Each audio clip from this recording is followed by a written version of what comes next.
the outside, people in the Western world, how they've related to Indian approaches to psychology, how they've co-opted and appropriated some of these things, plagiarized some of these things, criticized some of these things, utilized some of these things, because that gives you another way of understanding something. So this is a study I'm doing. Actually, I'm writing a book on the U-turn theory, which I found over many years of looking at how Westerners are relating to Indian thought, that they are going through what I call a U-turn, which has 4 stages, 5. But the first stage is understanding the Indian thought with great respect. Some of them actually get initiated to become devotees.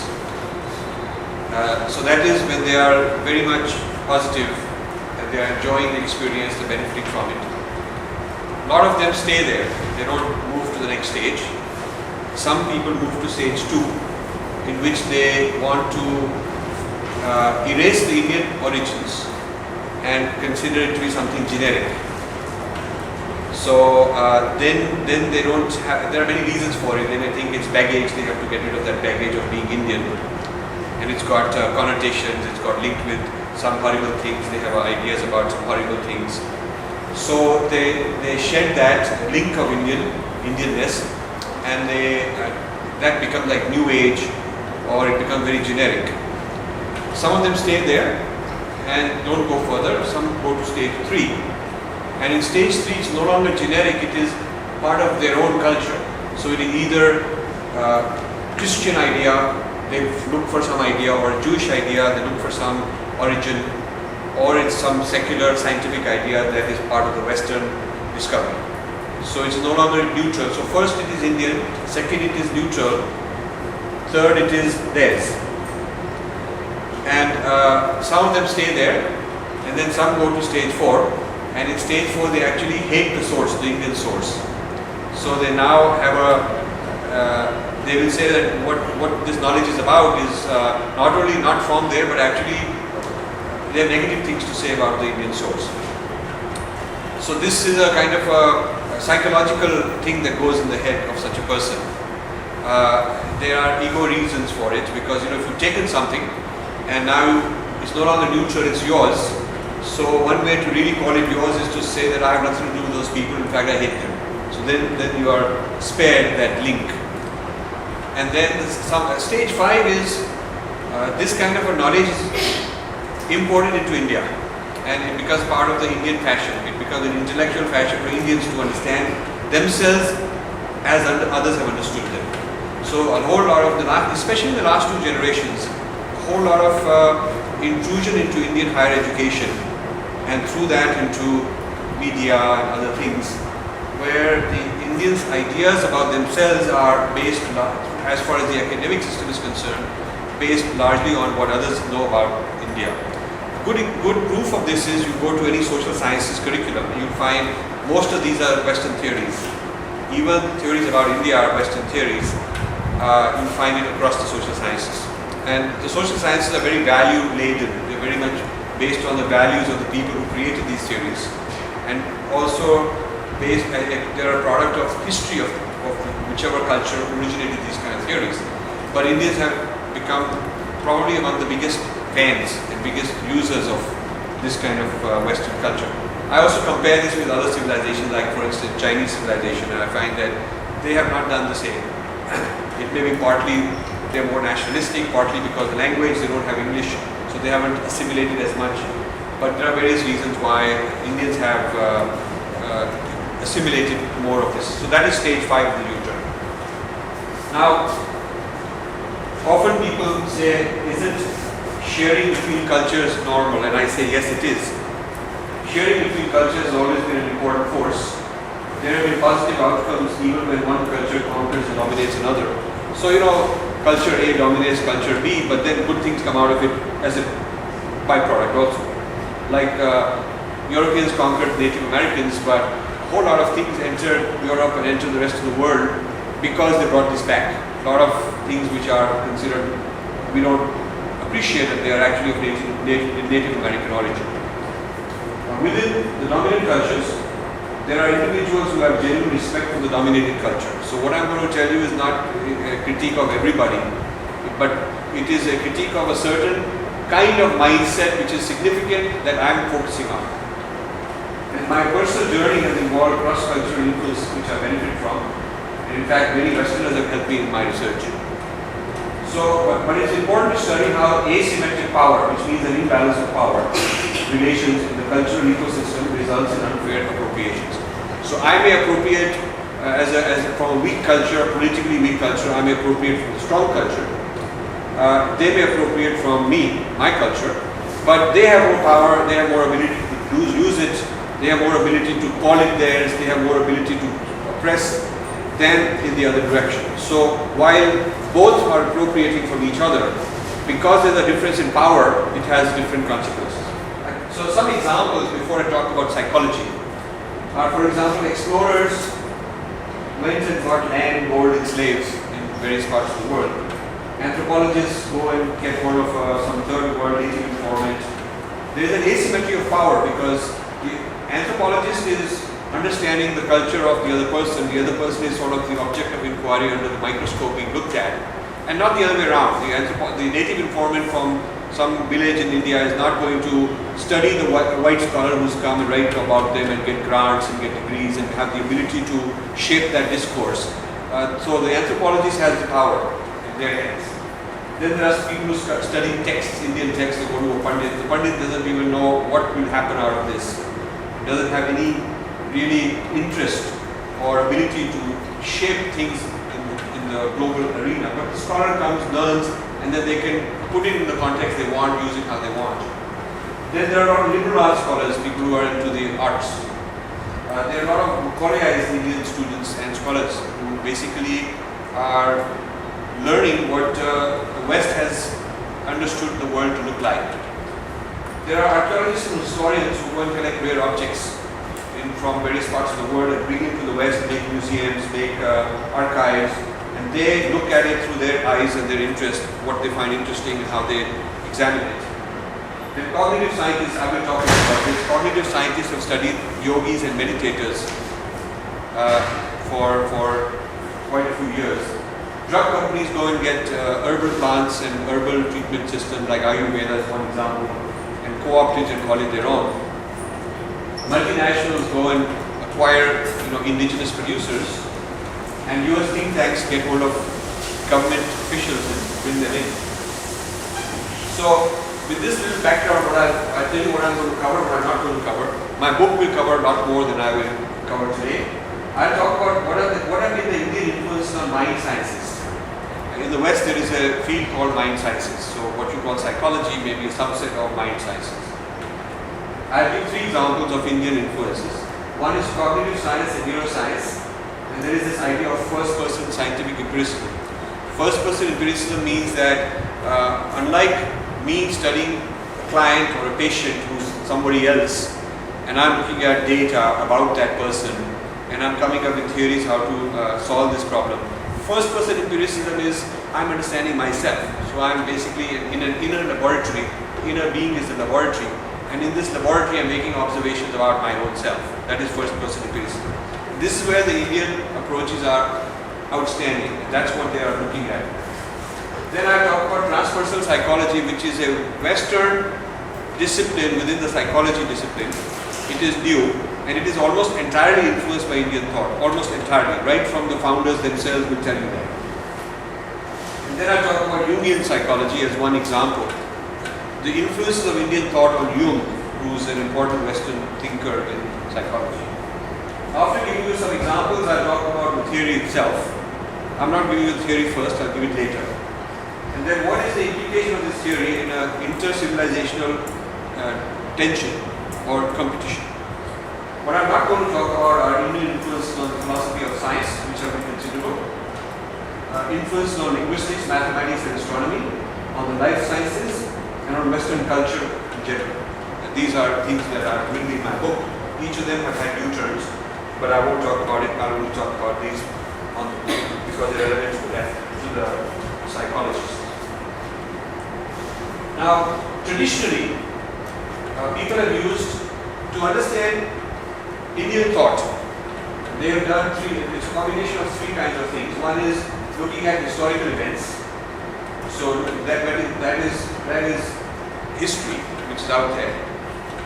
Then looking at anthropological and sociological data, which is also third person, it's out there.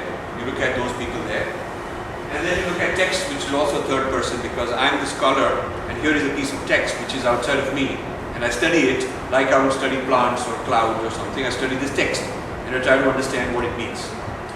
So that's the way traditionally the idea of what is Indian civilization has come about.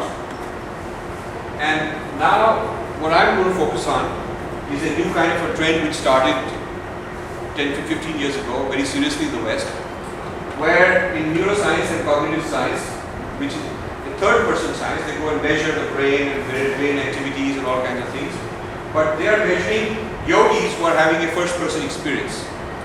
So this is an interaction between the third person Western scientist and the first person Indian experiential scientist, if you will.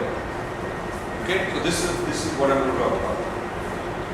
Now there's a very famous astrophysicist in Princeton who wrote the following for my website. He said, for the last 500 years, Western scholarship has de-emphasized the subject pole of experience, looking at what is the object.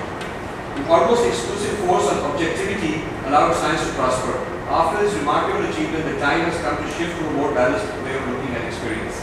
Within the Western mindset, however, it is difficult to address the current imbalance. Most of our received alternatives don't allow enough playing room.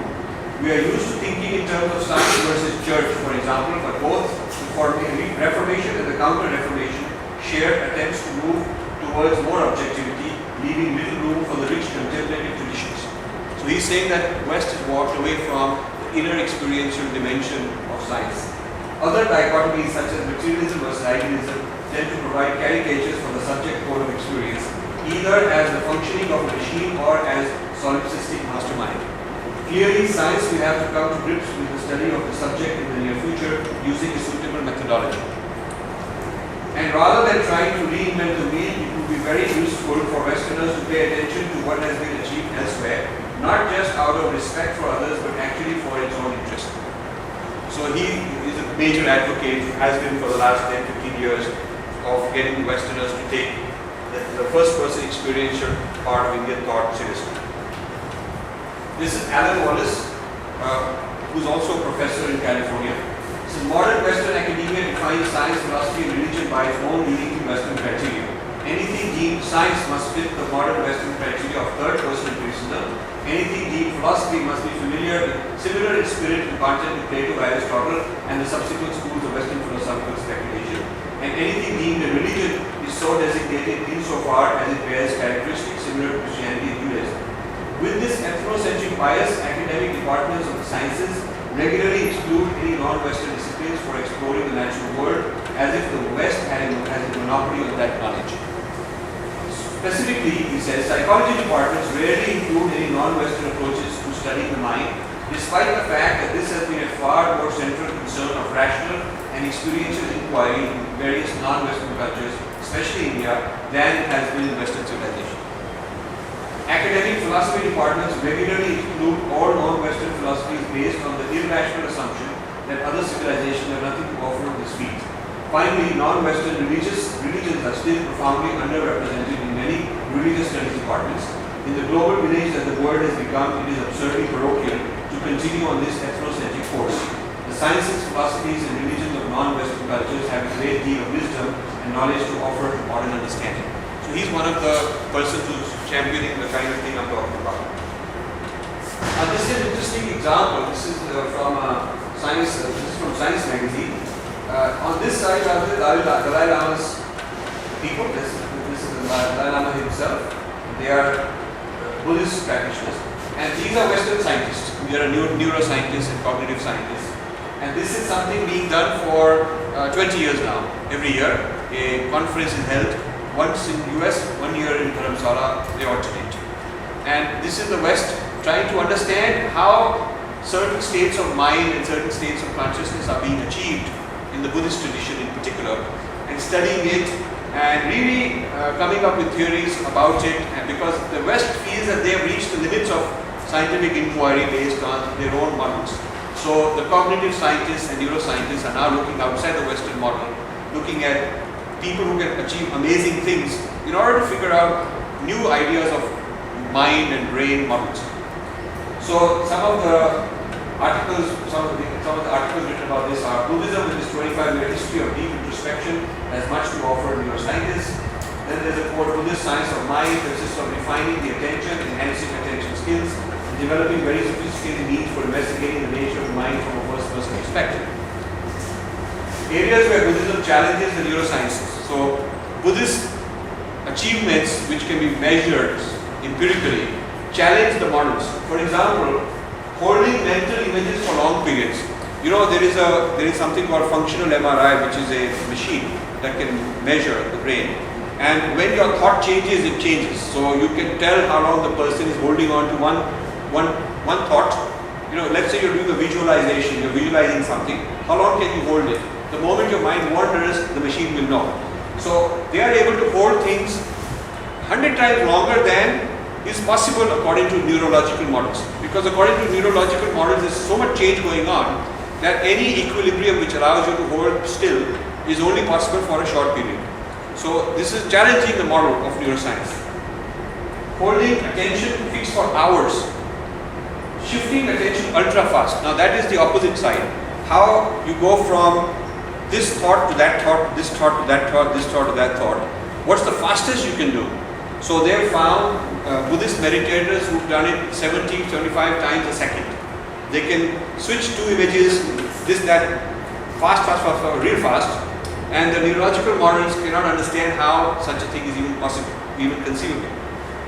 Positive emotional states to counter biological disorders. So this is another clinical applications, because you have a biological condition which should correspond to a certain emotional state, but the person can, through their meditation, overcome what the biological condition demands. This type of research has come into the mainstream. A Scientific American says, neuroscientists here and applaud the Dalai Lama, and then they have written about it. Time magazine, how to get smarter one breath at a time. So this is an article that I covered. Then again, Time magazine, the biology of joy. Then what is in your mind, National Geographic magazine. The Washington Post, meditation gives brain a charge, study finds. And then New York Times, Buddhism good for your health. So this is not only scientists doing it, but it's become sufficiently valid that it is now out in the popular discourse. So Mind and Life Institute, this is another meeting, same kind of meeting. This one I think was in Dharamsala. Bringing Buddhism to Western life science and physics. Held a dozen conferences and workshops in Dharamsala in USA between top Western scientists and Buddhists. Major appropriation and mining project is one, to study Buddhist practice and epistemology, and two, remap onto Western frameworks. So the idea is we study and then bring it back and make it fit the Western framework. And if the Western framework doesn't work, we create a new Western framework, but it's still a Western way of looking at it to make sense out of what we are observing. So Mind and Life Institute has been working since 1987. They have come up with all these seminars. They have a theme every year for this conference. And these are very cutting edge, like neuroplasticity, the investigating mind, the nature of matter, disruptive emotions, epistemology questions in quantum physics, all kinds of things. So these are very cutting edge research which they are doing, basically starting with this dialogue. Every one of these is a dialogue.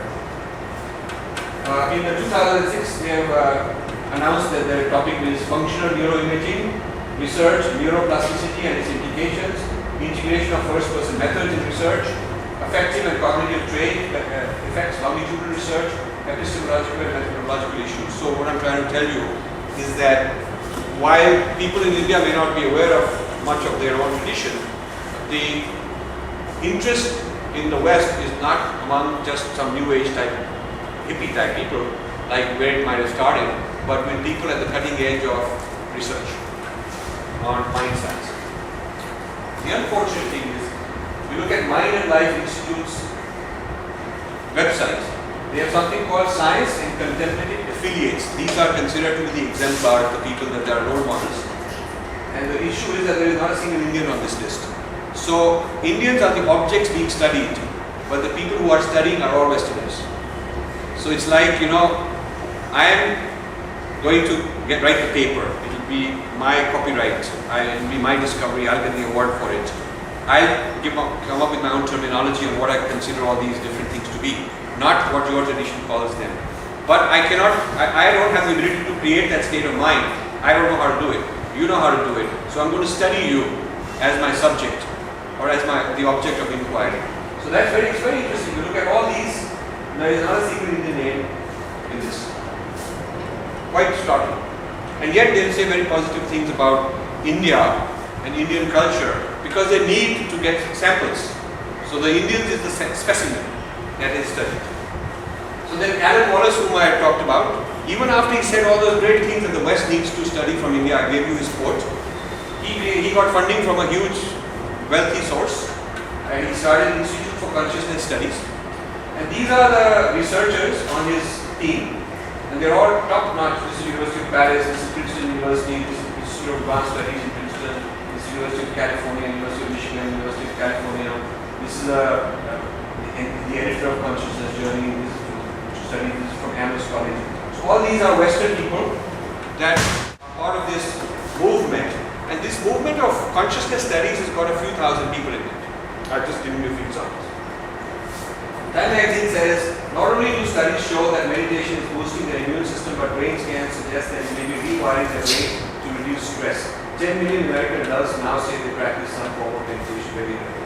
Meditation is being recommended by more and more physicians as a way to prevent, slow down, or at least control the pain of chronic disease and so on. Many color pictures of modern imaging techniques of the brain to prove that meditation helps. So this is a very well accepted thing in Western society. You don't get called names if you talk about it, but in India you might be called names if you talk about these things, like I found out. I'll talk about it later. Now this article in Time magazine which came out gave a lot of prominence to Dr. Benson of Harvard Medical School for his discoveries in meditation, in the science of meditation. And mentions that Dean Ornish announced his most recent findings that meditation is slow prostate cancer.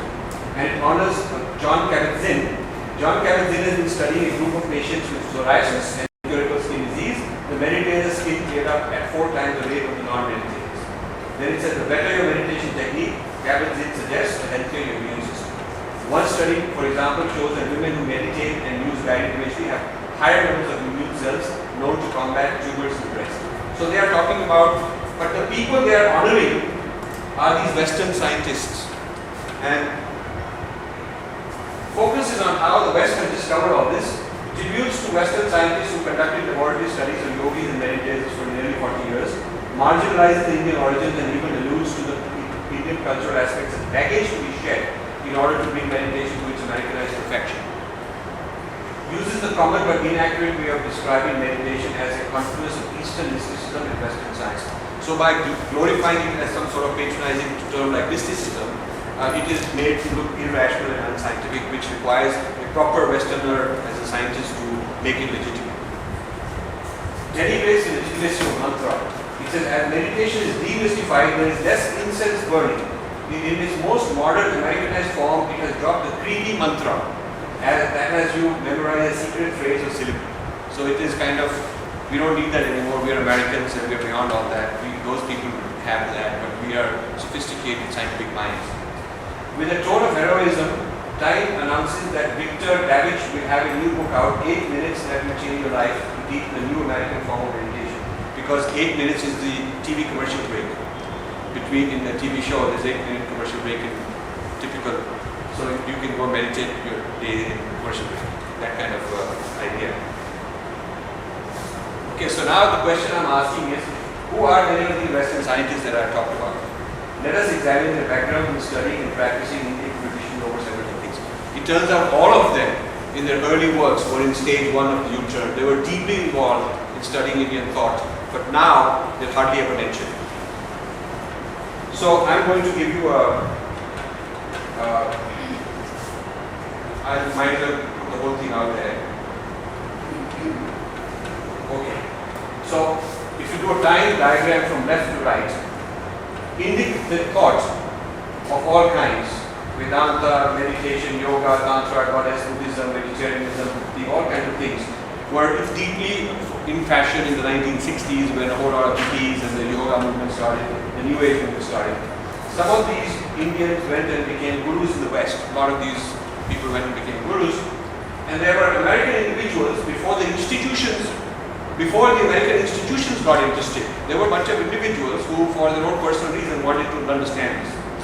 And so these individuals studied these kind of things. Either they came to India to study them, or they studied them in America from these gurus who had arrived there.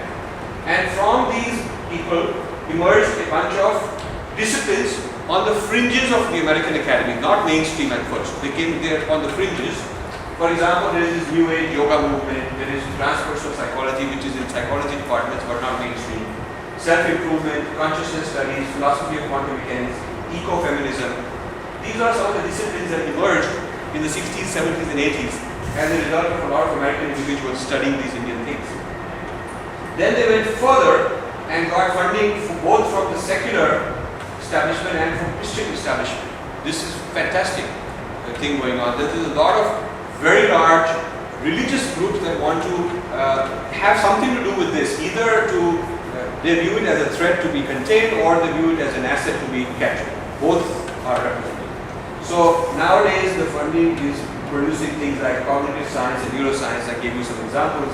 Wellness science, philosophy of science, these areas have.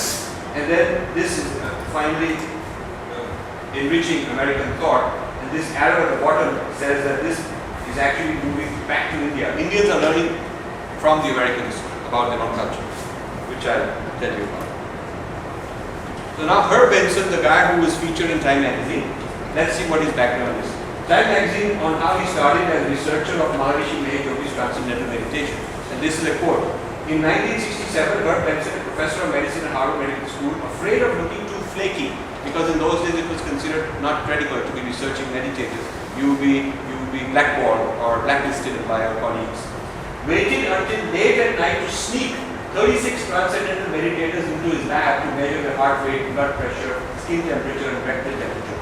He found that when they meditated, they used 17% less oxygen, lowered their heart rate by 3 beats a minute, and increased their theta brain waves, which has to do with relaxation.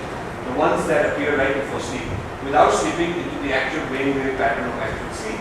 So he started this. And it was at that time not considered a good thing by the American establishment, and some scientists are looking at that. Because if you are a well-respected scientist, you don't do these things.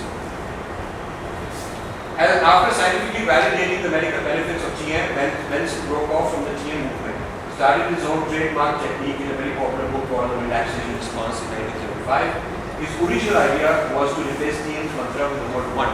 So he said, wherever you have to say Om, you say one, and it's good enough. It's the same thing. So he trademarked this, he called it the relaxation response, and became a very big star. Very, very big star. In 1984, he wrote another book, Beyond the Relaxation Response, showed how these techniques improve the quality of life and character. And then he wrote another book, Your Maximum Mind. He now brings it towards Christianizing the idea. And he said he positions the importance of the hopefulness of the patient's religious beliefs. Now he says that his studies show that those who have a very positive religious idea will do better in their meditation. So no longer it's neutral. Introduces new scientific jargon. Example, the meditative state is called hypometabolic state of parasympathetic activation. That's the medical term for meditating. Massive funding he's got from both Western scientific and Christian establishments to learn this technique and put it into the Western context. He owns Mind Body Medical Institute based in Harvard. It's a profit-making enterprise. He markets stress management, lifestyle enhancement, and mental health techniques. No acknowledgement of his debt to the transcendental meditation or healing traditions. He introduced relaxation response and what he calls the Benson method into US schools. But TM is disallowed because it's considered religious. Now this is very interesting. The original thing is disallowed because it's called religion. You can't bring it into the secular place. But Dr. Benson's patented copyright idea out of that, which he's removed that jargon and put it in his own jargon, is now in schools and colleges, and it is not considered religion because it is his. So this is very interesting. He one-week training course for healthcare professionals. Now I came across some Indian doctors in US who were trained by him, and they were very excited that they learned this new medical technique. which helps their patients. But when I told them that this is actually learned from an Indian guru by this guy, I had a big argument. Indians don't want to believe this because it now brings down their value, because they'll say, hey, then there's nothing that extraordinary about it. So I have a big argument with Indians to convince them that what you're very proud of, you just came back and learned, actually is from your own culture. Indians have a mental block against it.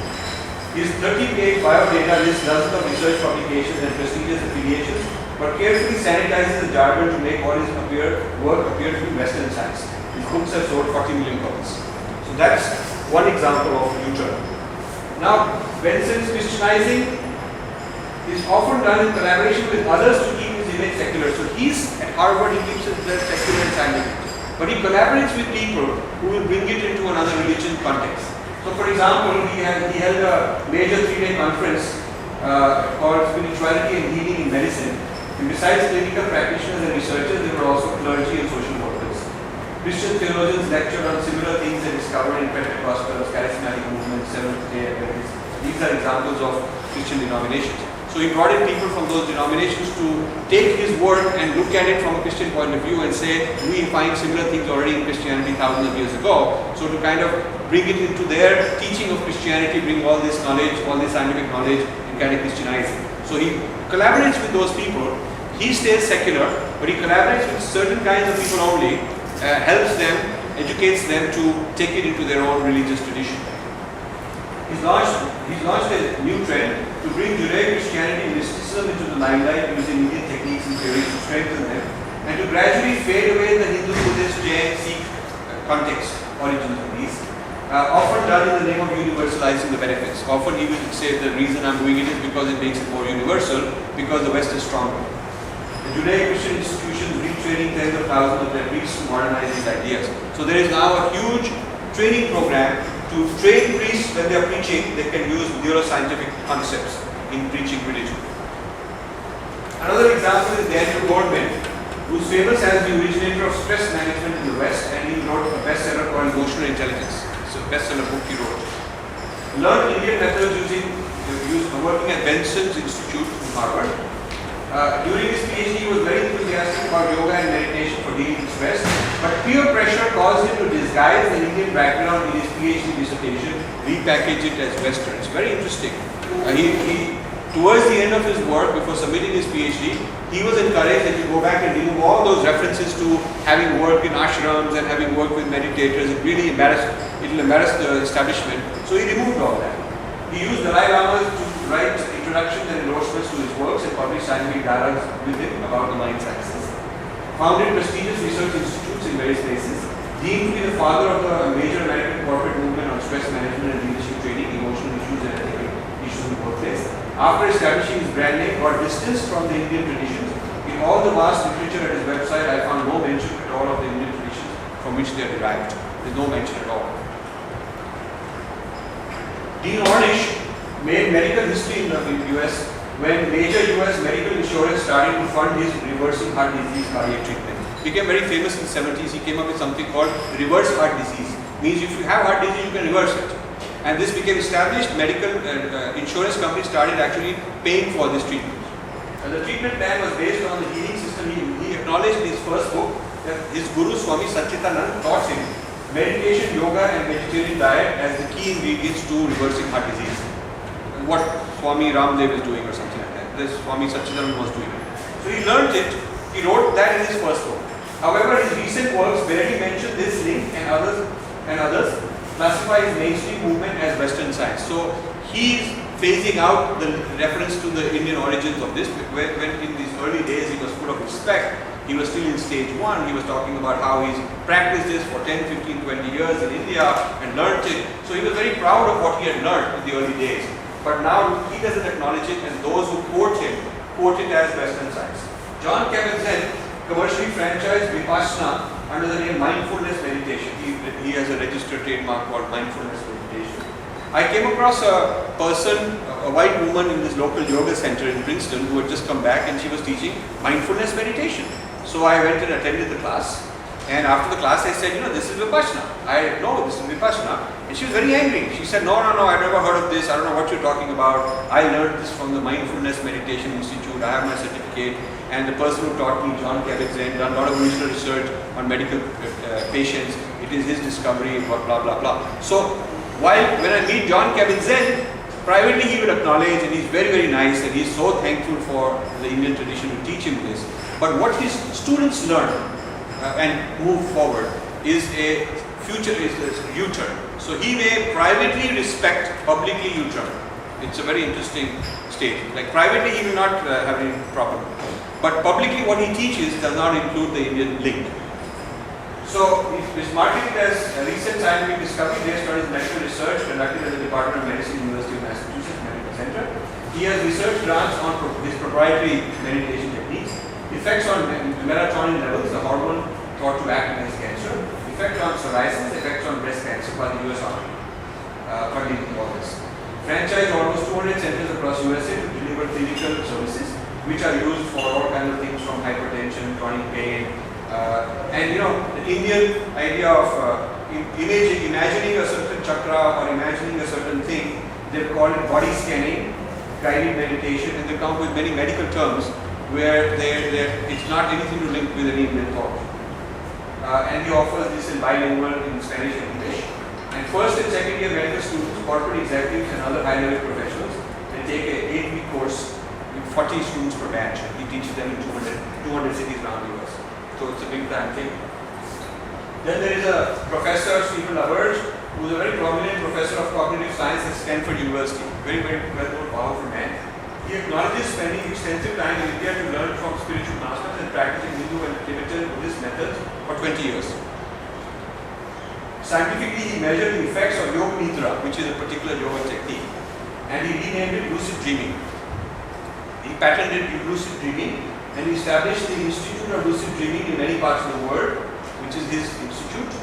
He became a prominent Western guru for followers who like to see this as part of their own Judeo-Christian tradition. So he's got a huge following of people who want the techniques, who believe in these ideas, but they do not want to be in conflict with their own culture and their own religious identity. So his job is to make them feel that it is really part of their own religious identity. So they can have their cake and eat it too. They can have their identity and they can also have these Indian techniques. Does not acknowledge the Indian Tibetan advanced meditators as scientific peers. I've asked him that when you study the meditator, you can't meditate yourself at that level. He'll agree. He can't himself produce the effect which the yogis are producing, which he's measuring. So I've said, okay, they should be at par with you. What your scientific discoveries are, they are scientists also. They are the first person empirical scientists. They are able to produce a state of mind. You are the third person empirical scientist who's measuring it. So it's like, if you go to Olympic Games or something, and there is an athlete who can run very fast, and you are the person with the stopwatch who's measuring. Now, it's not the person with the stopwatch you should get the gold medal. It's the person who can actually accomplish that feat, right?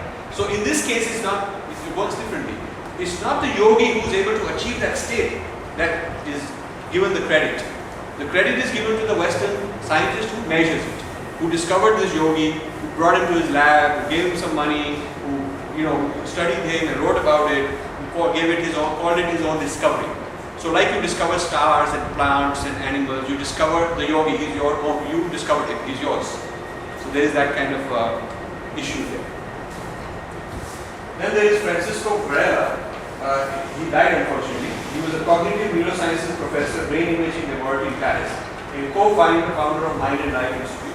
The Dalai Lama formally initiated him into advanced Indo-Tibetan techniques over many decades, collaborated with brain researchers using modern neurological techniques, repackaged everything as his new discovery, which he called neurophenomenology, based on Husserl's philosophy. Husserl is the Dutch philosopher. Varela's homepage and articles are entirely about Western science and disguise all the Indian sources. His students miss the fact that he learned this as a practitioner of Buddhist meditation for 25 years until his death. Now, he was embarrassed when I privately called him a bounty hunter. I said, you're a bounty hunter, like in the old days they go to some jungle and bring bounties back and sell them. You are going to India and Tibet and bringing this knowledge as bounty and selling it into the West. And you're translating Indian knowledge system into Europeanism to cater to cultural chauvinism in Europe. He admitted that he was doing it. He admitted it. But he rationalized it as follows. He said, one, I'm expanding the popularity of the techniques. So it's like saying the reason I'll go and conquer people, conquer their wealth and bring it to the West is because it become more popular. More people can see it. And then he said, he wants to avoid, he's avoiding links with Indian stuff, he called it, so as to get scientific funding. He said no scientific funding will come if I say I'm studying some ancient spiritual technique, because they'll think it's all voodoo and I will lose credibility. So I hide that because I will that way be able to get scientific funding, then I can legitimize it. So in the long run it will do some good. And he has a point, in the long run maybe it will do some good. So my response was that this is like plagiarism. Nobody would get away claiming the ideas of Newton or Einstein as his own, and the same ethical standards should apply to the ideas of non-Westerners. So just like the West demands that its intellectual property has to be respected, it should have respect for other people's intellectual property. Second, I said European phenomenology has few practitioners of its inner discipline and was merely a theory. Phenomenology of Husserl and Heidegger there was never a lineage of actual practitioners teaching how to actually become a practitioner. Most of the empirical measurements are being made on Indian and Tibetan and Catholic adepts, and yet the results are explained using phenomenology that is disconnected from their traditions. In order for these to remain living traditions, they must not atrophy. So if you are studying a certain tradition, you should also be interested in keeping it alive. But when you turn it into some object of study and put it in a museum, it's going to be dead after a while. Phenomenology requires intentionality in all conscious experience. This means that it shall always be limited to dualistic experience. This barrier against acknowledging non-dual possibility also held Carl Jung back, which I'll explain later. He privately acknowledged that he had made a U-turn, and in a somewhat guilt-ridden manner, and insisted that he had remained very respectful of the Indian sources. So he was kind of in stage 3. He was respectful of the Indian sources.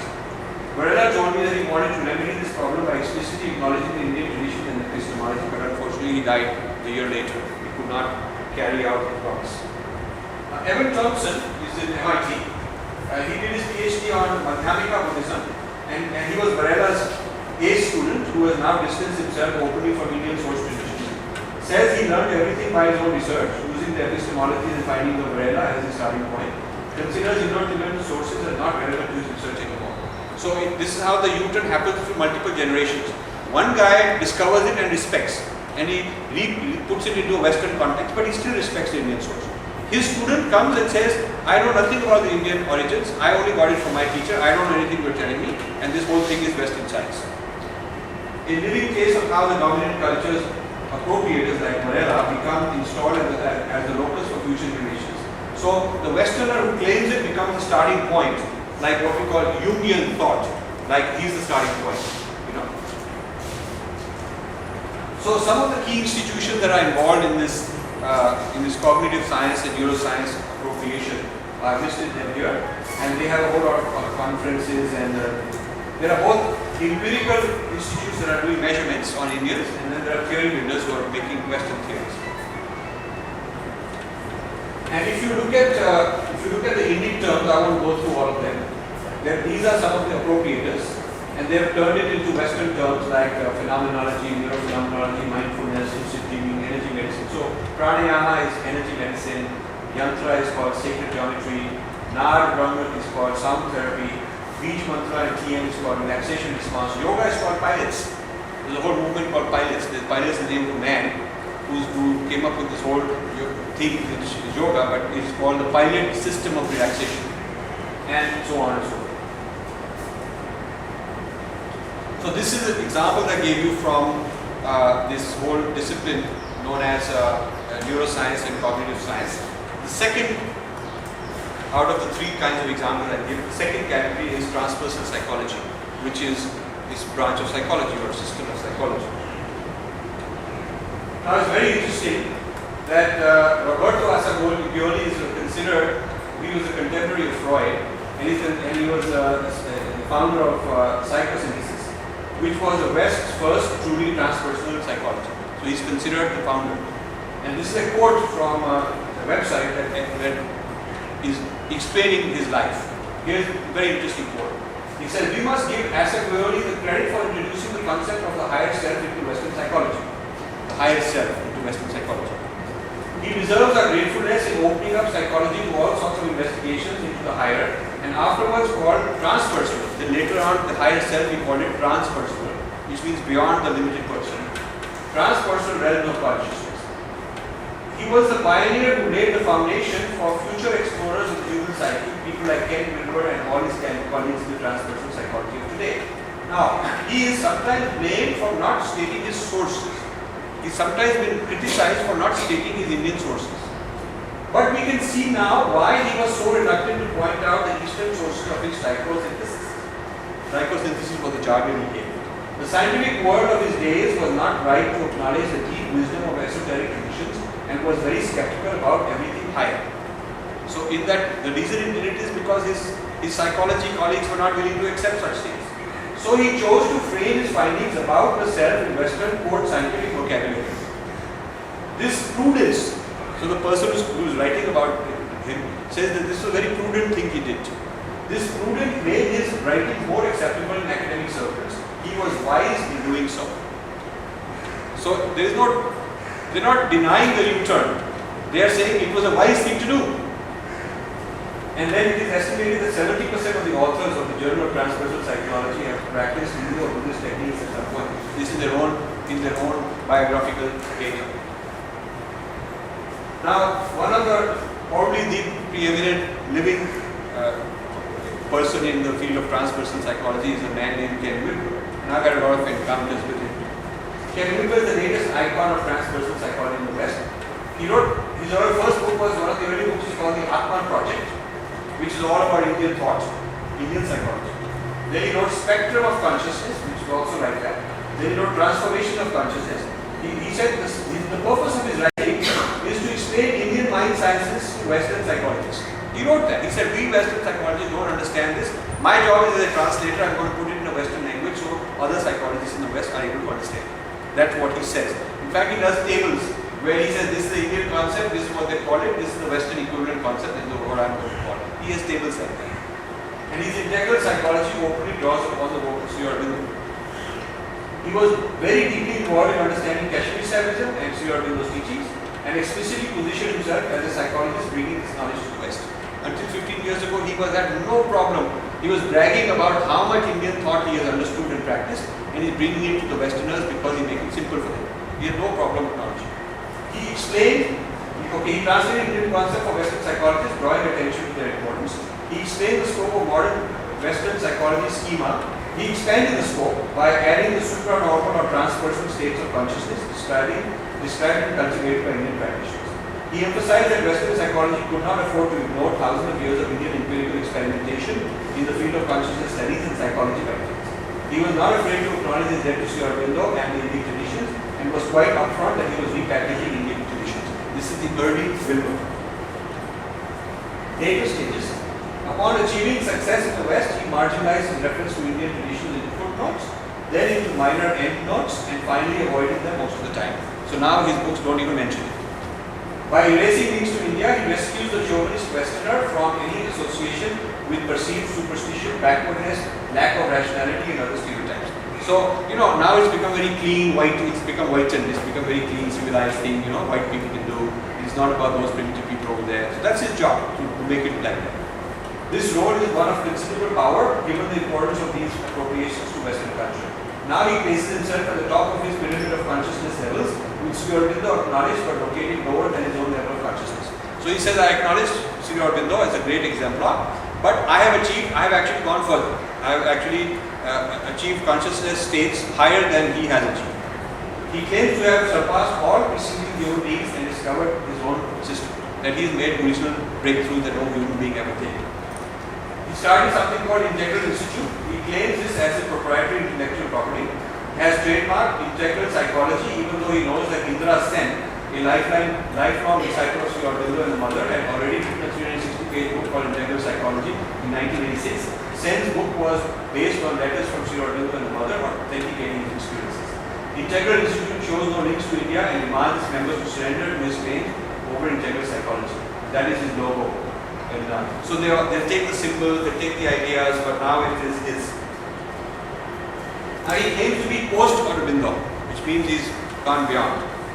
So he says Wilber claims that his notion of his notion of transcend and include is original and was not known to Sri Aurobindo. Transcend and include means when you transcend a certain state of consciousness, you don't stop having that functionality, you include it in your new state. You see what I'm saying? So for instance, when the child becomes a man, you don't stop the child function, you still have those feelings. So the point he's making is that when the rational, normal human being becomes enlightened, what Sri Aurobindo calls supra-rational, then you don't forget the functionality of a normal. You still drive a car, you can still tie your shoelaces, you can still do the normal things. So that is what is meant by to transcend, but include those things. You transcend the limited state of mind, okay? But whatever you were able to do in the limited state of mind, you include that in your transcendent state. Now Ken Wilber says that this is something original he has come up with, which was not there in Sri Aurobindo's thoughts. And here are my responses to it. This notion means that upon achieving a higher state than ordinary rationality, one does not stop being rational, but one's rationality is no longer a limiting factor. That's what it means. Wilber says that many of Europe's romantic thinkers were confused between pre-rational and post-rational, i.e., they assumed that any post-rational state would be non-rational and hence regressive like the child's pre-rational state. So a lot of people in psychology believe that when the child is pre-rational and you are rational. Okay, so when yogis make these claims, then they are actually going back to the child state who doesn't have rational skills. So whereas Sri Aurobindo would say that you become supra-rational, which means you remain rational also, but you are not limited by your rationality. You go beyond it. Wilber asserts that Sri Aurobindo was limited just like the romantics of Europe. So he looks at the romantics of Europe and interprets Sri Aurobindo's reading through them. He said, however, the corresponding phrase in Sri Aurobindo's book Life Divine is assent and integration. What he calls transcend and include, Sri Aurobindo calls assent and integration. So you assent your consciousness, but you integrate it, which is more integrative and more inclusive than Wilber's approach. And this, I will quote the page number. Wilber's claim to supersede Sri Aurobindo because of advances in Western science and postmodern theories. And this is a very interesting quote. This is Wilber writing. Aurobindo wasn't aware of all the research into the various quadrants and recent modern scientific advances have made, such as the role of neurotransmitters, the massive revolution in cognitive science, the far-reaching breakthroughs in brain chemistry, molecular biology, systems anthropology, and so on, as well as the breakthroughs in postmodern scholarship on the nature of cultural background and context. Of course, Aurobindo was aware of the differentiation of modernity, the good, the true, and the beautiful. Even the Greeks were aware of them. But he did not have the advantage of the research into them that modern science brought. Therefore, as it is, his system is massively out of touch with modern cognitive science. Among other things, it would be wonderful were he alive to see what he would have done with modern brain research. Almost certainly he would have adopted something like the quadrants, which is his own claim of discovery, which would allow him to correlate cognitive science with his own system of consciousness development. As it is, since his system does not do it, his system is no longer truly integral, and so on. So he claims that after having in the early years appropriated from Sri Aurobindo and being a translator of that Western thought, then he started forgetting mentioning that, claiming it as his own. Now he's actually saying that Sri Aurobindo was kind of not deluded, but kind of misinformed because he did not have the benefits of modern science. Then Western funding supports this kind of trend that I've told you about. There is a man called Joe Furwich. He's a very rich fellow. In Silicon Valley, one of those billionaires. He suddenly had a spiritual, non-dual experience after achieving success as a young entrepreneur. One day he had this big expansion. So he went to many experts to interpret his experience. He went to many people and said, what does it mean? I want to know what it means. It's some kind of a big message I'm getting. And he accepted the interpretation that it's Christian, even though it uses the package theory of Hindu Buddhist thought. So finally, after going to many people, he accepted a Christian interpretation of what was happening to him. He announced his plans to endow millions into a new research institute. And a talk by Amit Goswami on Vedanta and quantum physics, he had his vice presidents and so on, learning what was going on, repackaging it and presenting it back. So he's an example. Now this is his institute. You look at the members, and they have departments like integral psychology, integral business, integral politics, integral medicine, integral education, all this kind of stuff. But you look at the people who are in it, and they're all people from the Western culture. Just clarify that's Ken Wilber's institute, not the other job. Yeah, that is Ken Wilber's institute. But he's funded. Okay, then there is California Institute of Integral Studies. There is this man, Spiegelberg, who is a professor of comparative religion, opened this institute for the stated intention of, quote, highlighting the works of the modern Hindu mystic and social reformers who are in the course, unquote. And later that university was renamed California Institute of Integral Studies. The first president was Haridas Chaudhary, who was very loyal and a devotee of Sri Aurobindo. However, when Haridas Chaudhary died, the next president was Robert McDermott, who is still on the faculty. He's a follower of Rudolf Steiner's anthroposophy movement. That's a movement that broke away from theosophy, brought it back into a Western paradigm. Systematically downgraded the teaching of Sri Aurobindo in the curriculum, replacing it with Western substitutes. Today, less than 5% of the curriculum is about Indian traditions. Now, here is an example of an institution which has been hijacked. It was funded and specifically set up to teach Sri Aurobindo's thoughts in the West, and it has been hijacked and completely turned around. It was at this institute that Michael Murphy, founder of SNL in 1961, was introduced to the teaching of Sri Aurobindo and began practicing meditation. It was also here where the famous Alan Watts served on the faculty and wrote his popular works like Psychotherapy, East and West, and The Meaning of Men. Alan Watts became a very big figure in the New Age literature. The CIS new president, Joseph Bionto, promised to the Indian diaspora to remedy this U-turn and restore science and teaching of Indian traditions because I actually argued with him. However, his plans have consisted only of asking us for money. So far, he said, just give me your money and then I will do something about it. And this institute has become a center for India bashing. Real India bashing, political jobs. Then there is another very famous place in California called SNL, which is kind of a huge center where all kinds of new spiritual, intellectual, philosophical discourse happens. They have courses, they have weekend courses. J. Krishnamurti was once a towering figure where a whole generation of Americans saw him as a guru. Today his name is hardly ever mentioned. SNL does not even have something symbolic to express its enormous depth to him.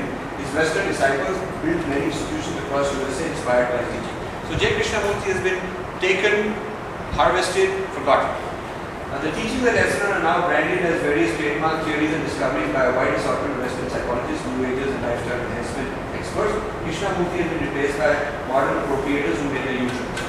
Michael Murphy, SNL's founder and owner, was inspired by Krishnamurti of the potential to transform human personality based on Adhyatmic techniques. One of SNL's influential programs is called Center for Exceptional Functioning, assembled a bibliography of scientific research on the effects of meditation, almost all of it on Indian techniques. The importance of his first edition, the physical and psychological effects of meditation, was enormous given the obstacles that existed at that time. So Michael Murphy did a major contribution to the West by taking these ideas and repackaging them in a way that the West would accept. Eugene Taylor is a professor of cognitive science at Harvard. He wrote, meditation therefore is a topic that characteristically would not be taken up by mainstream scientists. The essential difficulty here is not just the reformulation of meditation techniques to fit the dictates of the scientific method, but rather what might be called a deeper, more subtle and potentially more transformative clash of world epistemologies. There is a clash of epistemology. The Indian epistemology is not easy to accept in the Western epistemology. Just explain to them the meaning of epistemology. Epistemology is the intellectual framework in which you operate. It's the basic categories in which you think, the basic philosophical premises in which you do your thinking. So what he's saying is, Eugene Taylor, that the real obstacle to study of meditation in a scientific way in the 60s and 70s was that it was based on Indian epistemology, which was in conflict with the Western epistemology. But now, therefore, they had to repackage it and they had to map it to their own epistemology. It is not simply that meditation techniques have been difficult to measure, but rather that in the past, meditation has largely been an implicitly forbidden subject of scientific research. Unquote. This is a Harvard professor telling me that this is a big taboo in the scientific community. To overcome this blockage, Murphy wrote a popular work of fiction called Jacob Attawet to make meditation more acceptable to Christian leaders by showing meditators as researchers transforming every cell of the body into the Holy Spirit. So he wrote a fiction where you meditate, you enter the cell, and the Holy Spirit comes through you, and so you kind of put it into biblical terms to make it into fiction that people can accept and relate to. The Omega Institute in New York is also doing similar things to what this institute is doing. Then there is the Institute of Noetic Sciences. IANS is another prominent research and education institute in this field, which has a huge knowledge led to Indian traditions, while privately there is still great sympathy for the Indian tradition. I know many of these people, and privately they are deeply enamored by Indian tradition, but when they go and give a talk or when they write something, they completely ignore that. That is something they don't want to acknowledge. IELTS does extensive research into this field and published an extensive survey of scientific research. SLL and IELTS jointly had annual invitation-only conference on advanced meditation research from 1988 to 1996. These brought together meditation practitioners, clinical researchers, and religion scholars. This led to the second edition of Murphy's bibliography. Over time, IELTS journals, conferences, seminars, and other activities seem to have forgotten how it invested years of research into Indian techniques in order to develop its own intellectual capital. It has relocated the Indian knowledge systems into similar sounding principles within Judeo-Christianity and or Western texts, even if these Western texts are very obscure and superficial. IELTS is an example. It is an important center where major gaps in Western worldviews are filled using systems of Indian thought, and the original sources are erased. So they're basically updating, upgrading, enhancing the Western idea about its own superiority and its own civilization using Indian thought. So this is something for psychologists today who are trained in the Western tradition. One of their premises is that Indian systems of psychology lack the ability to build a healthy ego. Because the idea being that before that they are all spiritual, so they're trying to go into a spiritual realm. But what about the normal human ego realm? I need a healthy ego so I can get good grades, I can buy a nice car, I can do well, to live like a quote normal person with an ego, you need a healthy ego.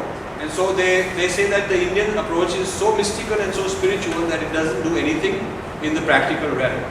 And I won't go into this, but I'm writing a whole paper on the first person resources that create a positive psychology, a healthy ego, which includes ritual, dance, music, Vak.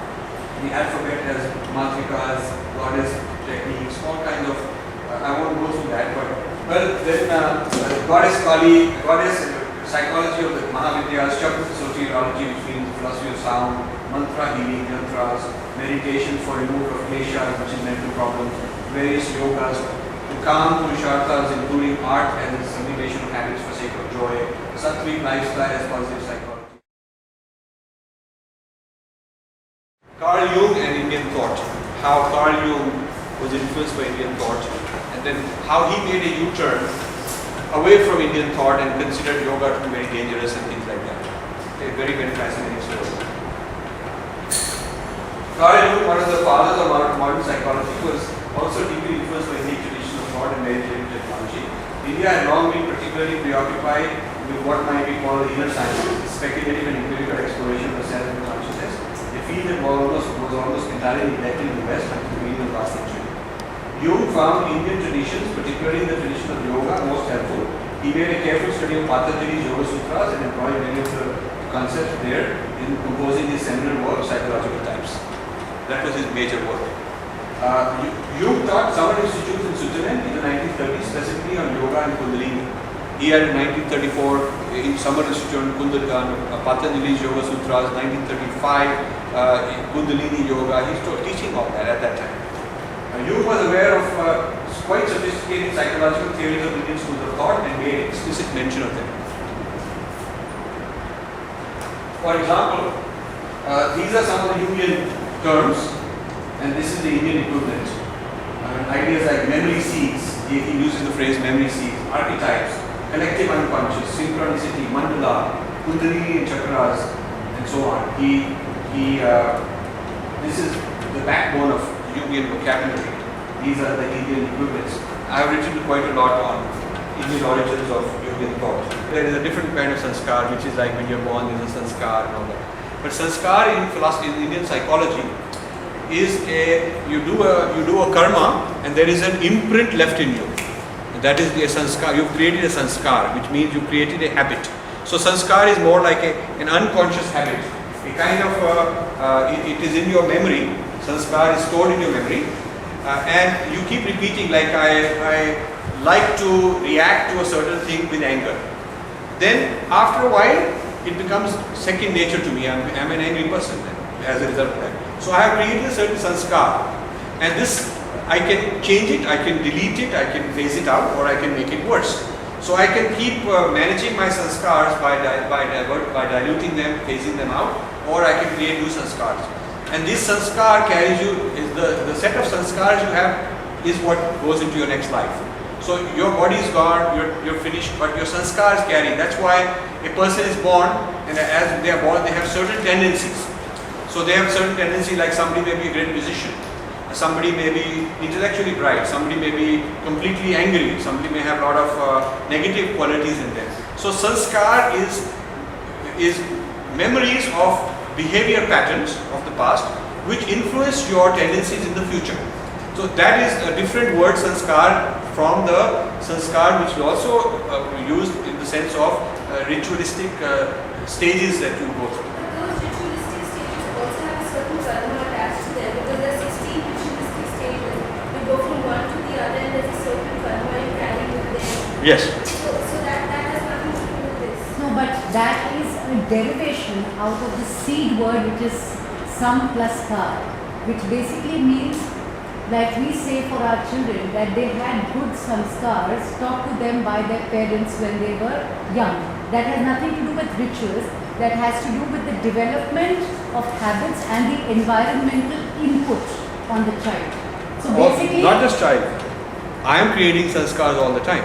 I may now decide I don't want to have tea anymore. So I just kind of, when the tea comes, I don't react to it, and after enough time, that sanskar of tea addiction is gone. So I've changed my sanskar, I've gotten rid of one sanskar. So I keep imagining all the time that I want to, have a certain nice car. So I keep imagining it and daydreaming it, and I'm very obsessed by it and all that. So I'm creating the sanskar of a car. So sanskars are, there is a very nice quote in my paper on Jung, where he's giving a talk, and he's talking about this he's explaining this concept, and a student, this is in the notes in this completed work, collected works of Jung, there's an anecdote like that. The student raises his hand and he says, so isn't that like the sanskars? Because he had earlier talked about sanskars, and he says, yes, that is like the sanskars. So he also acknowledges that the concept that he's just explaining is like the sanskars. Okay, now, by no means do I want to say that all of Jung's work fits into this. This is only a subset of Jung's work which is Indian inspired. There's a lot more Jung's work which I'm not talking about. There is 3 kinds of influences I'm talking about. One is he wants to be compatible with Western science. He was very obsessed with this thing, we the West, we the West, we the West. We are scientific, we only worry about things which are empirically verifiable. We don't worry about things which we can't verify. So only empirically verifiable facts were allowed into his workspace. But he also wanted to remain Christian. But he had a big fight with the bishops and with the Vatican, because he did not want to believe that the biblical stories are literal history. He did not want to believe that they're literal history. He wanted to believe that those stories have to be reinterpreted in a scientific way. Okay, but he wanted to make it possible that his new discoveries should be able to rehabilitate and update and modernize Christian stories. Okay, and he also wanted to borrow from India for this purpose, but prove that he did not borrow. I mean, it was a very mixed up thing. In the early stages, he was very proud of borrowing, but as he developed his own theories later and later, he was either ignoring the source or actually against it. So he came up with something which he called the new Western myth. He said that the old Western myth has failed. It is no longer, because the science has taken over and proven it wrong. People don't have any belief in it. So we have to come up with the new Western myth. And this is color coded, but the colors didn't come out. So to be compatible with science, his own personal yoga achievements became the limiting factor. So he said, what I have achieved in yoga is empirically verified. That will be admitted. But what I have not achieved, as the yogis are claiming, is not valid. Because I did not achieve it, so it's not valid. So basically, up to the first 5 chakras, he said are valid because he could experience them.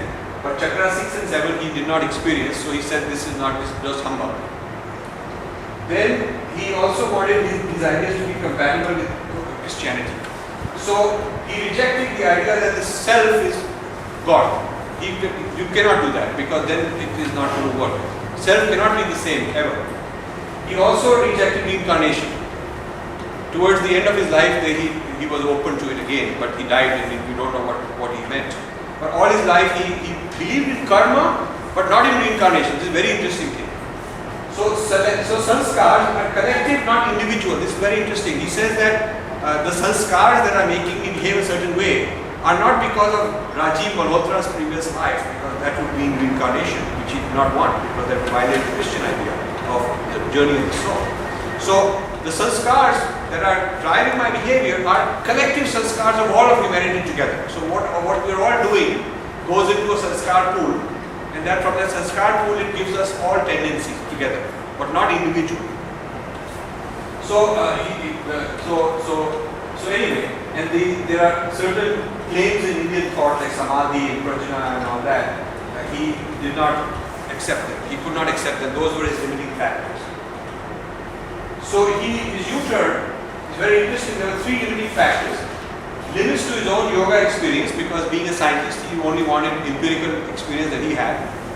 Western chauvinistic presumptions, which means he was constantly saying that Indians are pre-rational. So while I acknowledge them, they're great, this yoga is fantastic, greatest thing that man discovered, all that, but still that culture is somehow not up to our standard. And empiricism, he said, is uniquely Western. So whatever they know, if they do not know science, it could not have been scientific empiricism. And finally, he wanted to retrofit his discoveries into what he called the new Christian myth, which means take the stories and give them a whole new interpretation.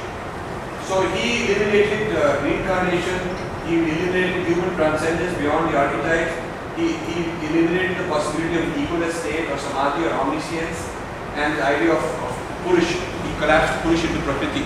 Purush could not exist separate from Prakriti. Purush was an outgrowth of Prakriti. So that was his idea. So he considered Indian yoga dangerous for Westerners. He said that a person like me can practice and teach you after I've experienced it, but the average person should not try yoga because dangerous things may happen to you. He's got a lot of quotes where he recommends to his people not to practice yoga. And he has an obsession to reinvent his own Western yoga. So this is his thing. I don't have time to go into this detail. Now, there's a place called Iranos. They had this conference in Switzerland. Jung played a crucial role to bring Indian thought into the West via the conference series in Switzerland since 1933. There was a wealthy young widow who wanted to do something with the money, and she decided to invite Jung and other intellectuals to these conferences. And these conferences became the way to take the Indian discoveries and spread them throughout the Western academic system. The list of attendees over the years reads like a who's who of thinkers who have left their mark upon the West, and a thorough analysis of Iranos as a Western appropriation mechanism of great influence remains to be done. One must read the subtext in Sharp's description of these conferences in order to understand this mechanism. Sharp is one of the historian of psychology who's written about Jung. He says it was agreed that the goal of the meeting should be to bring the highest possible intellectual capacity and competence to bear on matters of spiritual importance. The members of the conference took as their first task the establishment of a common ground on which Eastern and Western thought would meet. But the important subtext is the common ground. So that is the epistemology, the framework. It was not Indian framework for this kind of idea, but a Western framework. And most specifically, this became Jung's forum for repackaging what he had learned of Indian thought into Western framework as the new common ground. So it's like saying, I'm from one culture, you are from another culture, we're going to have a conference where we're going to bring them all together, but I'll control the framework. It will be my framework, my categories, my overall concepts of the universe and the world and the nature of the person. And into that framework, we're going to map everything together. Now, obviously, I have an advantage. I'll control it because it is my framework. Jung's central role is clear, and this is very important how he played a role. And these annual proceedings became many Western thinkers in the last two generations are students of Jung or students of students of Jung. So the list of Iranos participants takes on the appearance of a role of honor, which they say. Dozens of participants went on to become major Western thinkers in their own right and have inspired movements in a wide diversity of disciplines, including literature, art, movies, psychology, philosophy, Christian theology, and anthropology. The irony is that what the West classifies as comparative religion was founded entirely by one side of the comparison, namely by a Western-only team of powerful scholars, and by using exclusively Western language and framework for representation, into which Indian ideas were recontextualized to fit and enhance the framework. So this comparative study was done by one side, using their models, and on the other side was made to fit into that. Jungian thought and the multiplicity of derivatives by his followers are heavily Indian influenced, but Indian ideas were often distorted seriously. So this is an area that I do a lot of research. And this is a foundation which was set up by very wealthy people in Europe who wanted to fund a series of books that would come out of this conference, and then these books became taught in colleges, taught in schools. Since the 1940s, a huge amount of money went to take this kind of Jung's synthesis of Eastern thought into a Western framework and make a lot of theories out of it. So Jung was an initiator of multi-generational new terms. So you find a lot of Jung's students became big shots and then took these ideas into Western thought. Many of today's great thinkers are from that background. And then this scholar Pauline Trout, who wrote this book, Eastern Seeds, Western Soil, Three Gurus in America, and she studies how what Jung started continued when the Gurus went. She says the availability of yoga instruction in the US in the first half of the 20th century helped change American attitudes about the relationship between the body and the spirit. Traditionally, Christianity has viewed the body as an impediment to spiritual growth. So it was a new idea that the body, instead of being an impediment to spiritual growth, is a resource, is a tool. You purify the body through meditation techniques. You use the body as your vehicle to go forward. And these gurus all stress that true religion is something that is lived, not something that one accepts on faith from an external authority. A very big difference. The tradition doesn't start with believing in God. You don't have to believe in any God. You have to do a self-inquiry. And it's a realization of who you are, which is the whole practice. And therein lies the difference between religion and spirituality also. So gurus helped popularize an idea that later became a core tenet of the religious counterculture of America, the counterculture. Gurus recommended a religious worldview in which traditional Christian constrictions about the nature of God are rejected in favor of a more amorphous conception of a higher power that is beyond human comprehension, though not beyond human apprehension. So you can experience but not intellectually analyze. This worldview is increasingly common among Americans today. This contributed to the increasing tendency among Americans to affirm belief in a spiritual dimension of the reality while shying away from a concrete representation of that reality. So this is also an Indian influence to get away from a very concrete idea of God. Okay. This attitude is particularly understandable in a pluralistic society in which many plausible religious worldviews are available. In affirming the divine nature of the feminine, this is a very important contribution from India. They were ahead of their time for the Western world. Not until the women's movement of the 70s would feminist theology make such bold assertions. So only since the 70s did the West even start thinking about the feminine as a positive factor in this world. Eugene Taylor, who as I mentioned earlier is a Harvard professor right now, quite an super important one. And he mentions this, what was the impact of transcendental meditation. Their expertise with certain aspects of Western science has become quite sophisticated. This is the TM people. However, creating an altogether new avenue of investigation at the interface between science and spirituality.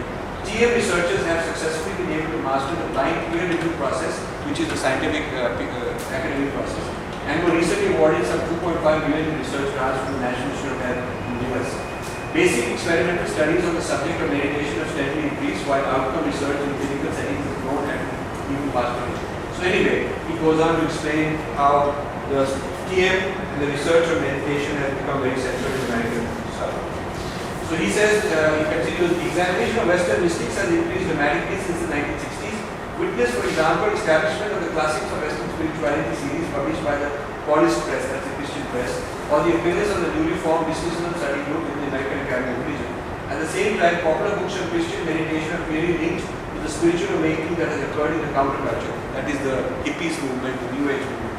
There is also a case to be made for the idea that the fundamentalist revival in the Christian right has been a direct reaction to the large absurdist spirituality that has occurred in the American counterculture. So he's saying that two things have happened in the American culture from India. One is the counterculture which has assimilated Indian ideas and started living like Indian, spiritual people and yogis and all that. That is one movement. And then, as a reaction against it, is the Christian right, which has made Christianity more fundamentalist to react against this trend. Now I'll quickly summarize my U-turn theory. I'll not give you my personal discovery of it, how I discovered it, because we don't have time.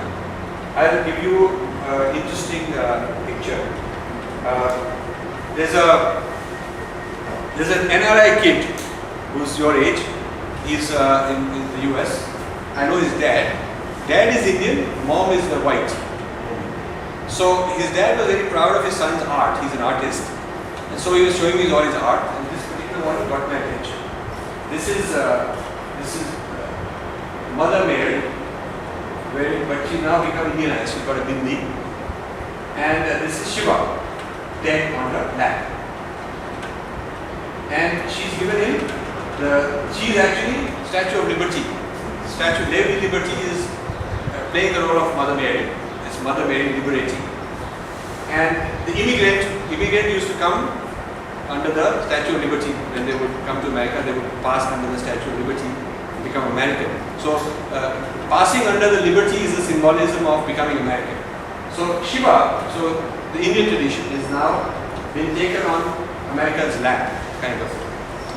And Lady Liberty, who is Mother Mary. So you have both America as liberty and Christianity as Mother Mary represented in one figure.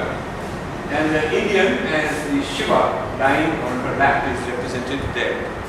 And Shiva is being given the torch. So she's given him the torch and said, my torch, which is my great power, my Shakti is my torch, You can have it, but of course he's dead. So there's a very interesting, I did an analysis of this kid. So I asked his father, do you mind if I interview him? He said, no, you interview him. I said, but why, what does it mean? He said, I don't know what it means. These young kids come up with all kinds of crazy things. So I said, is your wife, the kid's mother, deeply Christian religious? He said, yeah, she is very fundamentalist in her Christian life. I am secular, I don't believe in anything, or I believe in everything, it's all the same, or it doesn't matter. He's one of those kind of guys. So I said, maybe the kid is representing that you have been taken over by his mother. You, the Indian came, and his mom, white woman, took you on her lap. She taught you driving, she bought you a green card, and she funded you for a while. And so you are kind of dead, and he's the product of this couple. This is the parents of his parents. So he thought this was an astonishing interpretation. And so he said, you go interview my kid if you want to. So I'm interviewing the kid, and actually that is sort of what the story is. The actual sculpture is the Piet Hut. Piet Hut, yeah. It is in today's Hindustan Times. If you read today's Hindustan Times, in the picture of the Piet Hut. So what this kid has done is he's postmodernized or reinterpreted the Piet Hut for his life. But if we look at the sculpture and the history behind it, its interpretation may be looked into this very different. Of course. Because actually it's Mother Mary who's comforting Jesus. Comforting Jesus. Yeah. But when I interviewed him, I asked him, what is happening here? Is it patronizing that Christian America is now taking us over? We are the immigrants represented by Shiva. We are kind of, we are being comforted on the lap of the host culture. So it's kind of like it flows into the U-turn co-opting appropriating. So like our yoga and meditation is on the lap of the American culture. Is that what it means? That's what I wanted to find out from his point of view. And I think the closest I can get out of him is that it is kind of his father-mother story. And also the church was meant more for resurrection than actually for the lack of knowledge during his death. So there also we can have a very different interpretation of this story. Yeah. No, it can have many interpretations. It can have many interpretations, but I'm trying to I'm fitting it into the context of what he has to say, and also into the context of my U-turn theory, that a culture is assimilated into the lap of the dominant culture, in a very happy and positive way. You can even give them your symbols, and you can wear their symbols and respect them. But at the end of the day, the guy is dead. Because I asked very clearly, is he sleeping? Is he, what has happened? He said that he's dead. This is the artist's view. So I'll tell you what the U-turn theory is. The U-turn theory is that a Westerner studying Indian culture may go through 5 stages. Stage 1, they covet and consume. Stage 2, they build a career. Then it becomes generic new age. Then it is Christianized or turned into Western science. And then the original source is trashed. So this also, you can think of it as a digestive process. You covet and consume some nice food. It's in your stomach, and your stomach is satisfied. Now you're satisfied. And then you digest it, so it becomes part of your DNA. It loses its separateness. You end up with a stronger body, and you excrete and flush what you don't need. So that is how a dominant culture can digest the culture it has conquered.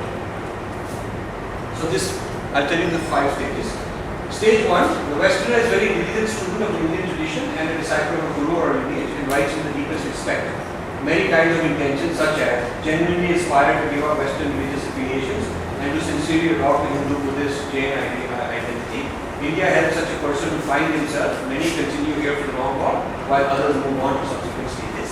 Some wish to retain their public Judeo-Christian or Western identity and are forthright that they are engaged in an intellectual fact-finding exercise only, and that their adoption of Indian practices is out of respect. So there are anthropologists who say, look, I've gone and done the initiation, I'm doing the puja, I'm wearing the sari, and I've got this bindi, and I'm doing all these things, but this is part of my research apparatus. I'm just doing research. So later when I write a book, don't say I'm U-turn, because I've never been involved. I'm just doing it as part of a game. It's a game to learn. A lot of them are honest when you tell them. Some have a premeditated game plan to disguise their Western allegiance and later return to their original Western cultural identity.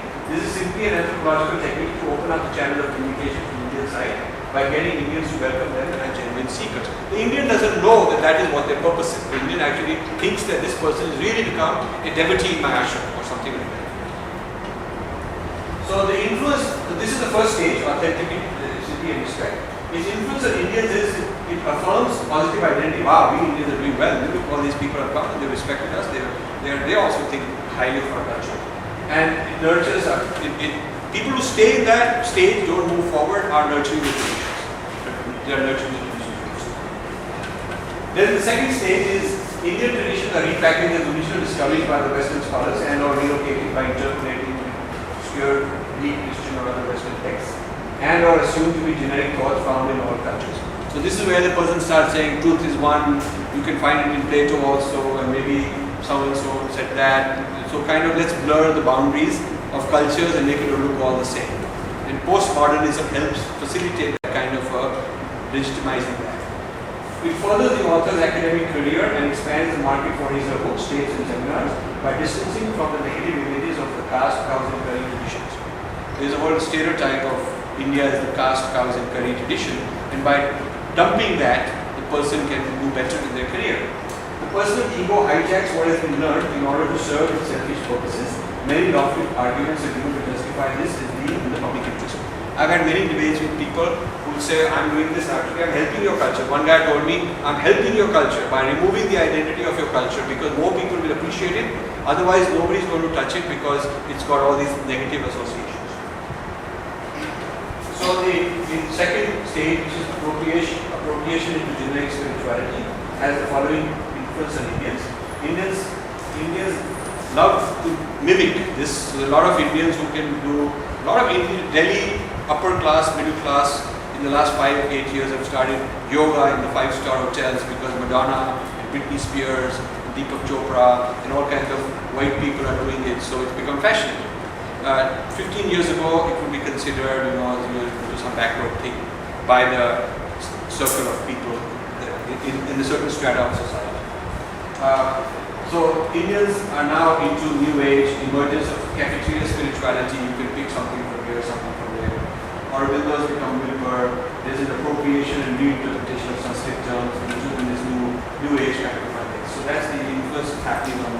I think this can be used positively because you have a culture which is so ashamed of itself that by white mimicry you can make them reopen to their own culture. Stage 3 is the hero's return to his original tradition. This is the Westerner. Return to Judeo-Christian religious identity with bounties of freshly appropriated knowledge from religion, alternatively repackaged in secular vernacular such as Western psychology or phenomenology. A lot of cutting-edge cognitive science is actually Indian spiritual techniques, like I was showing you. Western influences feel ingratiating for their own cultural sophistication. The scholar becomes an icon and symbol of the West, eliminating the need for subsequent students and practitioners to read and learn from the source of Indian culture. So the future students don't have to learn from Indian tradition sources. They can now take this Western guy, he's the founding guru of this thing. Indian traditions may now be relocated as museum pieces with weird historical significance, sometimes given great respect, but the roots are no longer nurtured as living traditions. So the Indian traditions no longer have to be living traditions as a consequence of this, because the West has replanted them into a Western context. Joseph Campbell described this as the hero's return back home.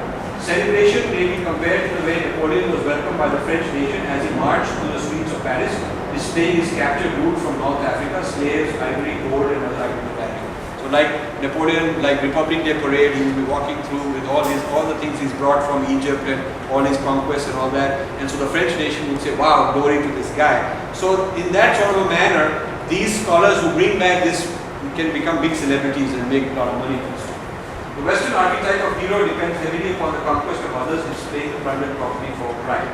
Unlike Napoleon's loot, modern sentiments against plagiarism and need for original scholarship make it necessary to cover up the non-Western sources. Napoleon didn't have to worry about being honest and saying, look, I've captured these slaves, I've captured this loot and this gold. He didn't have to pretend that he mined it himself because anyone would criticize him. But the Western guy, the current guy doing it, has to be afraid that he may be accused. So he has to come up with very clever ways of hiding. Sometimes sometimes it is not the appropriate, but the Western leaders, students and followers who insist on Western origins, who feel proud of their own ego, the scholar is merely complicit. I know a lot of these scholars who are writing, if you read in between the lines, they are acknowledging the Indian sources, but the readers don't want to see it that way. So they leave it blurred, they leave it deliberately ambiguous, and that way the reader can get what they want out of it. To take a culture apart into its components and to pluck out some key parts here and there while denigrating the rest is an act of violence. This is my view of it. Some have rationalized this as the Darwinian evolution of civilization. The strong conquer, consume in order that the best parts of the prey become a part of the predator. So many people have told me what's wrong with this. Strong civilizations live, weak civilizations die, and so the strong civilizations, like the predator, eats up the useful things and becomes strong, and what is not useful is dumped, and that is the way humanity evolves, so there's nothing wrong with it. What is the influence of this repackaged, when it's repackaged into Western thought? What is the influence on Indians? So yoga is assumed to be mainly asana. A lot of Indians would say that yoga is just asana, because that is what the Westerners would say that. Mantras are considered translatable, so they replace the mantras with some more hip way of saying it. Ayurveda is reduced into a physical, which is not. Ayurveda is a very complex psychology also. The mapping of categories from Bible, Enlightenment, Post-Enlightenment, so all the Indian thought gets mapped into pre-Enlightenment, Enlightenment, Post-Enlightenment, Western thought, and the text gets misinterpreted. A lot of Indians I interact with are fit this kind of description. Then we come to stage 4, denigrating the source. A few scholars proceed to trash the Indian tradition as being primitive, irrational, socially backward, or abusive. I call this academic arson because there is plunder and denigration. You rob the bank and burn it down to hide the source. Unlike Indian traditions, which are called sampradayas of change and continuity, the West progress is often discontinuous, with emphasis on explicitly rejecting the past. So progress in the West has been, you have to attack and kill the past. Whereas in India, the progress has been you progress, but you also keep the past along. That also keeps going. So Western ego's heroism involves proving the inferiority of the past as the other. Indian tradition did not burn books or persecute dissenters. Whenever there was progress, we didn't have to go and kill them or persecute or burn their books. They could continue doing what they're doing. Westerner acknowledges a past that is located within Western identity and collective ego, but finds it very difficult to accept that his past also lies in non-Western origins in positive ways. Hence, U-turns facilitate these historical discontinuities. So the person who's doing the U-turn is helping rewrite Western history because they can forget where they got it from. they can say we got it ourselves because our own guy discovered it from Harvard University or wherever. So it helps the West. So this is kind of a Oedipus complex in a sense, killing its own past. So the derivative source influenced on Indians is Freudian ideas of deities, gurus and goddesses have become very fashionable Freudian ideas. Caste, cows and curry stereotypes Indians have adopted, and misinterpretation of Manusmriti and Sanskrit as a source of oppression. So a whole lot of this distortion has entered Indian thought and Indian people.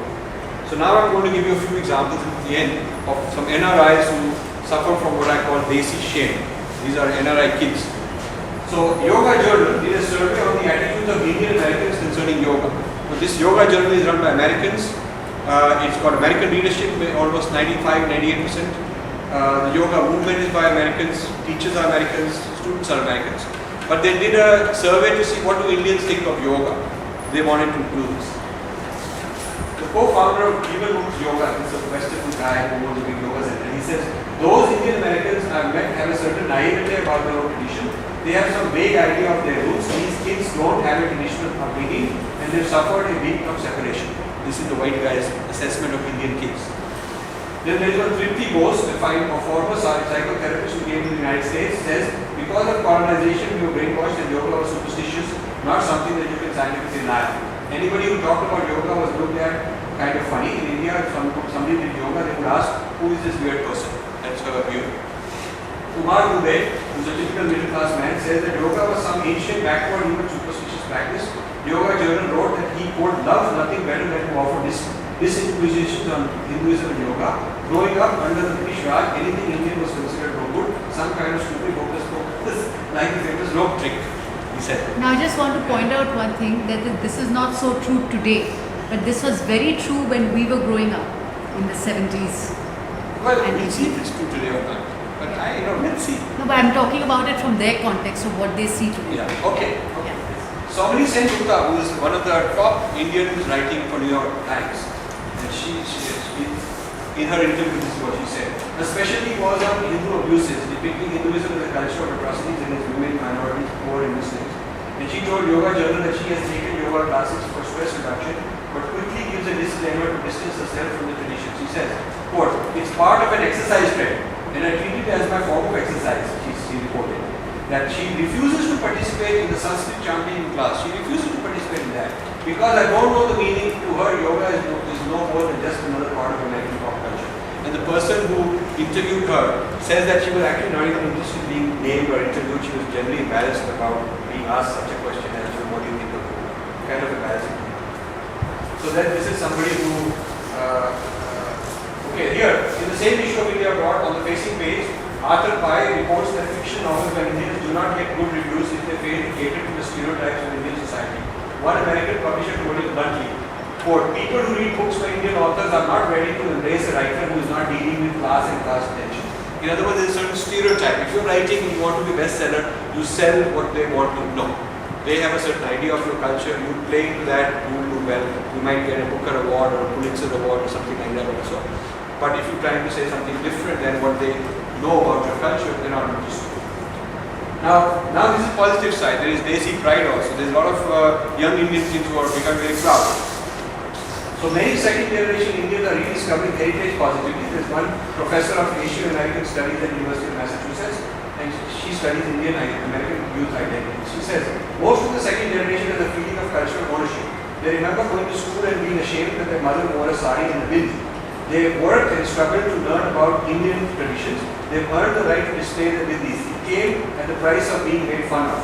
Their feeling was, quote, we had to struggle to present our Indianness in the face of being harassed. We had to fight to hold on to our rituals, unquote. They were just getting over their shame and discomfort, and that moment English sheet took off. Now it's so easy for a white American to take on this cultural sign. That bothers them. So now they're saying, why are they getting our Hindi? We work very hard to preserve our tradition when they hated us. And now they don't even want to acknowledge that it is ours, that it's theirs. So these are some of the factors that I wanted to discuss, so I'll move fast. Quickly. Anticipating a question, what's wrong with it? What's wrong with it? So I will tell you what I think is wrong with it. If you look at asymmetry of power, somebody takes over somebody else. How does it work? If you look at the species which is dead, the species is dead, but its DNA has been eaten up by predators and becomes part of the predator's biology. Yeah? So the new species, strong, has eaten up the species that is extinct. Dead civilization, similarly, it gives you certain parts, intellectual, cultural and tangible assets, which go into the predator civilization. So Native American civilization is dead. A lot of American white civilization is taking over their culture. Like clip art, you know, you go to the web and you get clip art. You can take individual symbols and make a design out of it. But the clip art, you're just borrowing from it. It does not have its own. It does not have its own identity as such. It is not a whole thing. And similarly, shareware, you can bring in, download things randomly. So this is what is happening. Non-Western traditions, and I'm studying Indian traditions in particular, where ideas, practices, symbols, etc. are being taken in, and they are sorted out by popular demand, what is scientifically legitimate and what is needed for Judeo-Christian competitiveness in this global era. And this churning, these wheels are mechanism, the institutions are talked about, the U-turn people are talked about, and they are enhancing the grand narrative of the West, both the religious and both the left wing and the right wing grand narrative of the West. What is happening is the Indic traditions are going through funding institutions, Indology, religious studies, South Asian studies, New Age, global gurus. Even the global gurus are part of this because they can make money by selling this kind of a thing, not authentic to their tradition. So this I put up in the very beginning. These are the Western appropriators, and this is what they're appropriating. And so this cognitive science, my cognitive scientist taking over from the yogi meditation is just one example of a bigger project that I have. Well, I won't go into this, but the biggest marketer of Ayurveda in the world is Estee Lauder subsidiary called Aveda. And Aveda stands for Ayurveda. And the American couple who had a guru and they were in South India for 10-20 years, when they fell ill, they got treated by Ayurveda. They were so impressed that they took Ayurvedic back, started selling it, and they made a lot of money on it because people liked it, so then they made business out of it, and soon this business became very good, big, and I think they sold it for $300 million to Estee Lauder about 10 years ago. Now it's a $5-6 billion business. And once in a while they will say this has this Ayurvedic link and stuff like that. But this is, now it is copyright, patented, belonging to them. And so there is a large project to this, which of course kills the Kerala farmers and the farmers in Uttaranchal who made their living for many centuries growing these herbs, because they have started large-scale farming in California and various places, taking the herbs, taking the cuttings, taking the knowledge from here, hardly giving any royalty back, hardly even acknowledging those people, but calling it aid, giving them a little bit of money to buy those clippings, taking it, thinking that they're giving them some charity. So at the end of this U-turn, the West has got an enormously large industry which it owns and controls, and the Indian farmers are broke. So I mentioned these topics, mind sciences, U-turn theory and all that, and I did not talk about these, which is part of my book. And the implication of this is that wholes and parts. So there is, the whole is the entire being, and part is parts. Containers for cultural capital, the species that thrives. So the civilization or the culture that remains whole thrives because that wholeness is a container into which they can keep depositing. Parts cannot hold cultural capital. Parts cannot advance. The species that fades away and lives only in the predator's DNA. So there is a civilizational implication of this in the long run. So I'm also talking about how appropriation can happen responsibly. There are two models, the farmer model and the miner model. There are two ways you can harvest the land. The farmer is there long term. The miner just mines and runs away, creates another mine, mines and runs away, creates another mine and runs away. Because he's depleting, he's not putting back into the soil. The farmer invests in the soil, irrigation, seeds and all that, and the miner does not replenish, he just takes out. The farmer nurtures the ecosystem and he coexists with the ecosystem, that is his habitat. The miner creates ecological disaster he's alienated from it and he runs. The farmer has a long-term commitment to the land. The miner, plunder and abandon mindset. How do I plunder, take out fast and run? Because it's a depleting resource. The farmer believes in indefinite supply of future harvest. He believes that I keep getting harvest after harvest for thousands of years from this land. Miner believes that he's capturing a finite resource. He's running against time. So there's responsible way of harvesting culture when you replenish it. I conclude with this. The left-hand side is in Oxford. There is a big statue, huge statue in one of their rooms. And it shows William Jones and the Pandits. The William Jones and the Pandits. Now William Jones is the guy who was a big shot in the British colonial time, and in the 1790s he became a Sanskrit scholar. He started learning from the Sanskrit Pandits and started then interpreting India for the British colonial people's benefit. He started interpreting India. If you read here, what it says is that Sir William Jones, a great, he created digest of Hindu and Mohammedan laws and whatnot. They're giving him credit for being the original discoverer, as if these Pandits won't count. It is he who is the discoverer, even though they are the ones teaching. The relationship between the West and India is that they are sitting up at top. These people are sitting on the floor and they're looking down, almost as if in shame, and this guy is looking based. So they are not really in control. He is in control. He is looking very strong, confident, imposing. There is a gap between them. He hasn't taken them on his lap. There is no pretense that we are one. There is no pretense that we are one. That you are part of me. William Jones and the British did not take Indians and said, okay, now you live in America, we'll give you a job in Oxford, we'll make you MPs. They did not integrate the Indians into their society. So there is a separateness, and we are low on the floor and he's on the chair. This is the American where we have advanced from the floor to the lap. So this is the one kind of imperialism. This is another kind of imperialism. So I asked one of the questions in DU when I finished, you said which is better, so it was an interesting discussion. Thank you. So now you can ask me questions and I want to hear what you think about this. So I also get to sit down.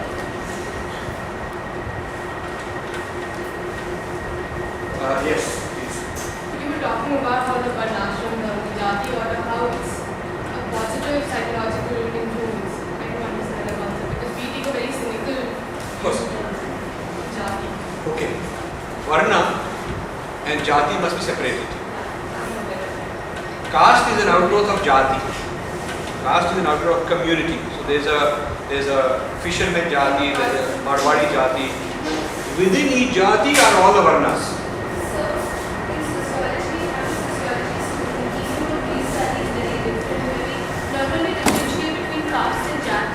But Jati is not the foundation of caste altogether. Varna is of course very different. Very different. So I'm talking Varna here, that's why I'm not talking Jati here. But even Jati is very regional based, just the way caste is. So Jati is thousands of Jatis, it's not four castes. But they're not even four caste. I mean, Varna and caste is different, but Jati and caste are also very different. Yes, so I'm talking about Varna, and the issue comes when you superimpose caste and think of caste. So I'm thinking of Varna, I'm not thinking of caste. So let me give you an example. In America today, they would say that what constitutes social capital or personal capital, there could be different kinds of skills that constitute that. So think of the Varna as skill, as your aptitude. So it has nothing to do with birth. Your parents may be brain scientists and you may be a bum, or the parents may be a bum and you may be a rocket scientist. It makes no difference. So this firstly, I'm not linking this with successorship by birth. Varna is not by birth. Actually, the Gita talks that also. It says Varna is by your gurna and karma. And your karma is your past life karma. Karma is not your father's karma. So if you really understand what it says, it is also separating it from birth, which is a later distortion. So if you look at Varna, separate from its biological consequence and you look at it as an aptitude. So in America, I have no problem if I stand up and don't use this terminology and say everybody in this corporation has got intellectual capital. Okay? That is political, military, leadership, capital, which is Kshatriya. So the intellectual capital is Brahmin capital. Political capital, the courts, the police, the government, George Bush, all the congressmen, all the senators, they are Kshatriyas. They have no problem with that, they're Kshatriyas because they have to deal with power. That they know they're not into abstract thinking but they're into power. Then the Vaishyas is the corporate, the whole Wall Street, all the multinationals, all the Fortune 500, all the people, they are Vaishyas. That is what it is. It is financial capital. And Shudra means hands-on. Shudra is the hands-on guy, so I'm hands-on with my email, I'm hands-on with my intellectual work, whatever I'm doing, if I'm hands-on and I'm not getting someone else to do the core dirty work for me, then that is Shudra work and it is not something negative or dirty. Now I'll tell you something. One of the things we are developing is the history of Indian science and technology. Some books we are developing. And we're finding that some of the people who were the metallurgists of India, the group in Rajasthan that were making zinc, they were purifying zinc, first in the world anywhere, it was in Rajasthan, purifying zinc and exporting it, huge time, big time export to the world. Probably at that time it was a high-tech product. They were probably making good money because when you look at the way the setup is today, the archaeological site, when you look at it, it is very elaborate and they were making good money. Now, when you look at them in terms of their caste classification today, they are backward caste, those people. Okay, so at that time they had a certain skill. They had a certain skill which was in big demand, and later it went down and they are poor.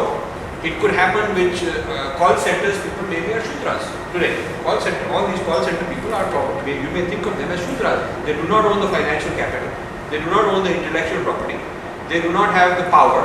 They are basically powerless, capital free, without intellectual content that the client owns. The client owns all the intellectual content. They have just been hired, and so while the person who's doing masonry work or laborer in the field is recognized as a Shudra because he doesn't own the land and he doesn't own the product and he doesn't own the capital or any of that. We recognize him and he doesn't have power. We could apply the same thing and say the whole call center is a Shudra business. So it's a Shudrafication of the third world. The people who own the capital are the guy in America who's the client, because when you do services for them, you're servicing your client who is somewhere else. It's his capital that is being built. So you can completely reimagine the social structure using the Varna as categories. Now, you can see these categories both as a social level, in a collective country level. You can also see them as a personal level. So if you look at the Varna of individual, an individual could have one Varna, two Varna, three Varnas or four Varnas. So, and if you have a combination of Varnas, you can be particularly effective. So for example, Bill Clinton was an intellectual, and a politician. So he's a Brahmin Kshatriya. He's a Brahmin. He reads a lot. He's got good memory. You brainstorm with him. He's a bright guy. He gives you a lot of intellectual arguments. He's very well read. And he knows power. He's a Kshatriya. He knows power. He knows politics. He can play dirty. He can do all that also. So he's a Brahmin Kshatriya. Now George Bush is not an intellectual at all. So he's no Brahmin. He's a Kshatriya, no doubt. He's got a lot of power. He's a Vaishya Kshatriya. He's this money man, a lot of royal money. He's got corporate connections. So he's got a lot of. So he's a Vaishya -Kshatriya. So he's got that combination. So they have different political styles. They have different styles as public leaders because one is an intellectual Kshatriya, the other is a wealthy man Kshatriya. There are two different kinds of Kshatriyas. Then you look at somebody like Bill Gates, he's certainly intellectual, so he's Brahmin. He's certainly a Kshatriya. He's a very powerful man. He'll fight with the Justice Department. He'll fight lawsuits. So he knows that side. Okay, he's a Brahmin. He's a Kshatriya. He's a Vaishya. The richest man in the world is a Vaishya. So he's those three. He's also Shudra. He reads thousands of emails on his own. He does his own writing of code. He does all kinds of very detailed. Doesn't delegate it to a boss may delegate this to somebody else to do all this kind of work normally. But he does all this work hands-on on his own. So he's got the reason he's successful. He's got the four Varnas integrated into himself. So if I see Varna in this kind of a sense, which has got absolutely nothing to do with the caste system, but as forms of skills that a person can develop that have nothing to do with birth either. That can be, there is a societal equivalent on a collective basis. There's also a personal level of Burma. So that this can then be seen in a whole different context than the caste system that we are taught. That was my use of this term. I just like to add one point here. There is a thing called the Upanayana ceremony that happens just before you enter your teens, which means that, let's forget about the things that happen. Let's understand what is the symbolism and the psychological importance of the ceremony. Basically, and how it started, everything in the world, all over the world, go through distortions and misinterpretations. But what was the meaning of that ceremony was, and it's given in the Bhagavad Gita and in the Manusmriti, that at a certain age, after the physical, emotional or vital and intellectual capacities have somewhat developed in a child, the child is ready to know what are its aptitudes and what does it want to go towards in life. So at that age, the child would be able to kind of feel whether he was a Brahmin or a Kshatriya or a Vaishya or a Shudra. And at that ceremony, the child has the liberty to choose which Varna he wants to be. So these things are there in our texts, which are not given by Western scholars. But Varna was not fixed to what your family was. In these texts, you had the liberty to choose your Varna if it was not the same as your father or mother. See, I would say, even if whatever the history was, we have a right to reinvent ourselves. We have a right to reinvent ourselves. The whole concept of Varna was not based on occupation altogether, because the term Varna actually means color. Yeah. So don't you think there it said? So that's what I'm saying. It's not occupation, it's aptitude. But wait a second, aptitude, wait a second. color. I'm saying, like the West has reinvented itself. Plato had slaves, you know that. Socrates had slaves. But you don't throw out the whole Greek classics because he had slaves. They will say, well, we don't have slaves, we have changed, we now move on. We take what is positive, we dump what is negative. That is called progress. Why are you think that we have to be locked down to how it was? No matter how it was, I have a right. Right? As a social theorist, I have a right to create my own social theory for today. Why am I going to be denied that? Why are you going to say you are going to be stuck and frozen in some past thing that we have proven about you? You dare not get out of that. Why am I not free to unbound myself from whatever may have happened? I am free to continue my tradition in a positive sense, taking what I need, rejecting what I don't need, reforming what I don't like, and moving forward. The West has reinvented itself through hundreds of social changes without giving up its Western identity, without feeling apologetic.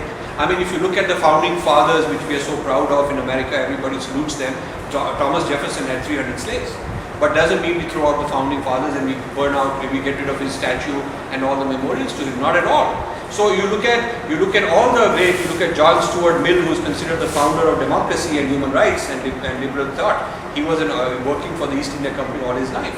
You look at every one of these guys, they're filled with, if it's the modern era, they're colonizers or they're slave owners or something of that kind. If it is classical, they are Roman imperialists or they are slave owners from the Greek times. I mean, even if you talk of balancing out the power, do you think that they would still respect the Indianness of everything that they are transporting to the Western world? I tell you areas where Indians respected themselves. For instance, Indians love Indian food. Indians love Indian food. Did not feel embarrassed or shameful that this is, the Indians love Indian food. So the world loves Indian food. And it is not an economy taken over. There's a multi-billion-dollar economy of Indian cuisine all over the world. Indians own it. Indians are in charge of it. There's thousands of jobs that poor cooks and chefs and waiters get in these Indian restaurants. There's a network of thousands of these places. So it is not elitist, some rich people. It is at all levels that Indians have benefited from the Indian cuisine as a form of cultural capital that the civilization has, which, because it respected of its own, the world has respected and is turned into an economic asset. You look at Indian fashions. Indians love the textiles and fabrics and cosmetics and all that stuff, women especially. So because Indians respect it, it has created the backbone of a huge export economy for India. So you can look at positive things where Indians have had self-respect, the world has had self-respect. Then the world has borrowed it not to take the ownership away from us and distort it, but the world is the consumer, we are the seller. We are the marketer and the world is the consumer. Now let me tell you this about the yoga movement. There is now about 25 million Americans doing yoga, white people doing yoga. Okay? And this is about a 27 to 30 billion dollar industry. There's a yoga journal has a survey on how much money people spend on yoga. 27 to 30 billion, billion with a B, per year industry. This is almost double India's IT exports. Okay, so now there's an economy here which we gave up. Now there are some 300 to 400,000 yoga teachers in America. 99% of them are white people. Suppose we had respect for it. In the last 20 years, we could have, like we have IITs. Not everybody can be learned and have mathematics and become IIT. A Shudra, a poor, a Dalit can become a yoga teacher. He may not be able to be an IIT guy and become an IT engineer because a lot of people are from the oral traditions. They do not have the learnedness in their families and all that. And you could create careers for them. You could have created 300 to 400,000 yoga teachers and exported them to America just like we're exporting IT people, and there would have been an economy double the size of the IT export economy, and its revenues would have flown to these poor people. It would have transformed the whole Indian economy basically, perhaps. Now, do you know which is the largest yoga market expansion in the world today? Where? Can anybody guess? Which country has the biggest explosive growth in yoga happening now? Yes. Huh? United States already has a lot. It has a lot, but I'm saying new growth. Huh? India is one, but there's a bigger one, China. China's ministry has concluded that they need to teach yoga to 600 million people. All over, kindergarten onwards. Because they know its benefit for a lot of time, they've taken all this research, they want to put it. And when Chinese decide to do something, they don't just monkey around, they do it very big scale. So they have identified a few lakh yoga teachers and Egypt. Okay, so guess who is supplying China's yoga industry? Who? Huh? Who? US. You go to yoga conference and there are management gurus and marketing gurus and people teaching you how to make more money in the yoga field and all that. And you go to the yoga conferences, there are 4 or 5 big ones every year, and the hottest topic is, hey, I can teach you how to get to China and start your yoga practice in China. So some yoga people have gone into China from the United States. They're selling this as a made in USA product. And this is going to become a very, very big economy. So why are we embarrassed of it? Why are we supposed to be embarrassed of our culture? This has got material values also. It is not just for spiritual purposes. So to answer your question, how do you stop plagiarism? You don't try to change other people's behavior. You basically get very active yourself. You get very proactive yourself. You have more self-respect for your culture. You take on the world market. Why isn't Tata is able to, because we respect tea. Yeah? So we don't respect Ayurveda until now. In the last 10 years we started respecting it, but tea we respect it. So Tata Tea acquired Tetley, which has the big brand, and now they just acquired another one for $600 million, another big brand. So we have no problem saying we are the tea suppliers to the world. Yeah, we don't just grow the tea, but we also supply it. Now similarly, why couldn't Indians in the pharmaceutical industry be into this herbal remedies and herbal treatment and herbal cosmetics like this Aveda, acquire these guys and go on big time? Why not? Because our corporate people have a little hesitation. 10 years ago I gave a talk to a group of Gujarati people in Houston, and I was telling this U-turn theory. So I was saying, they were very interested in this theory. They said, what do we do? So I said, well, what you can do is you start yoga centers. You start yoga centers. It's a good business. Average yoga teacher makes in California $100,000 a year, which is 2-3 times a school teacher's salary. Okay, so you don't need inventory, you don't need to have factory, you need a room like this and air conditioning, and you teach yoga. And you make a lot of money. It's more money than most of the other jobs. So I said, you can create a chain of yoga centers. Like these people buying gas stations Indians are buying gas stations, motels, and convenience stores. These are the three things that a lot of Indians, particularly Gujarati, buy. So I said, there is a problem, the people come and they steal the inventory can go bad, there is all kinds of problems of, yoga center, why don't you start a chain of yoga centers? They laughed at it. They said, Arey Rajiv bhai, you will tell us to become Pandit tomorrow. Arey Rajiv, why are they saying like that? It's deep inferiority complex. Deep inferiority complex. It's 10 years ago. So I would say the solution is just have respect for your own culture, and that's all. Just like to add one thing. It's not just dogmatic respect, but we need to get to the root of knowledge. Because we don't have our own knowledge, others through the media, through Western scholarship, can plagiarize, can distort our knowledge, can reinterpret it for us and feed us that, and we read that in our schools and colleges, and that's how we think our culture is, that's how we think our knowledge is. So if we want to stop that, we also have to educate ourselves outside a kind of boxed curriculum, and we know the truth. The benefit of talking about U-turn is to prevent those who are not yet U-turned. I've had many white people, Western people sitting in the audience come to me later and say, Arey, this is very interesting that you are saying all this. I'm still in stage 2, but I will not go further. I've had people tell me that now I understand what it means, that why what you're telling me is a problem. So I think if we make people more aware, it may be self-correcting. You don't even have to police it. You just tell people that this is what they're doing with hypocrisy. Because the West is so full of intellectual property rights and they want royalties from everybody, then they must be very clear about respecting other people's intellectual property rights also. So if they want pharmacy, the whole pharmaceutical industry in India is being told you have to pay intellectual property royalties to the West, then they should be very clear, very strict about anyone plagiarizing herbal medicines out of India or whatever they plagiarize. They should be doing that, but they are not doing that. So there has to be a little bit of fighting from our side. Also, you are pointing out the U-turn theory. Now, you did have some Westerners who have acknowledged their guru in their book as a co-author. I think there are some people, I've told them that when you go and you have a guru and you learn from the guru, and then you write a book, you must make the guru your co-author. You must be co-author. He should get half the royalties at least. Or you are a scholar of Sanskrit texts and you've written some book on something, and the Pandit is your co-author. Or you are an anthropologist, the native informant is your co-author. Because the native informant is helping you interpret and discover that culture and is a co-researcher of that culture. If this were a man called Joe Smith wearing a tie, a white man sitting in a BMW somewhere in the world, you would not call him native informant and fail to acknowledge him. You would call him a co-author. You would say he's my partner in researching that culture.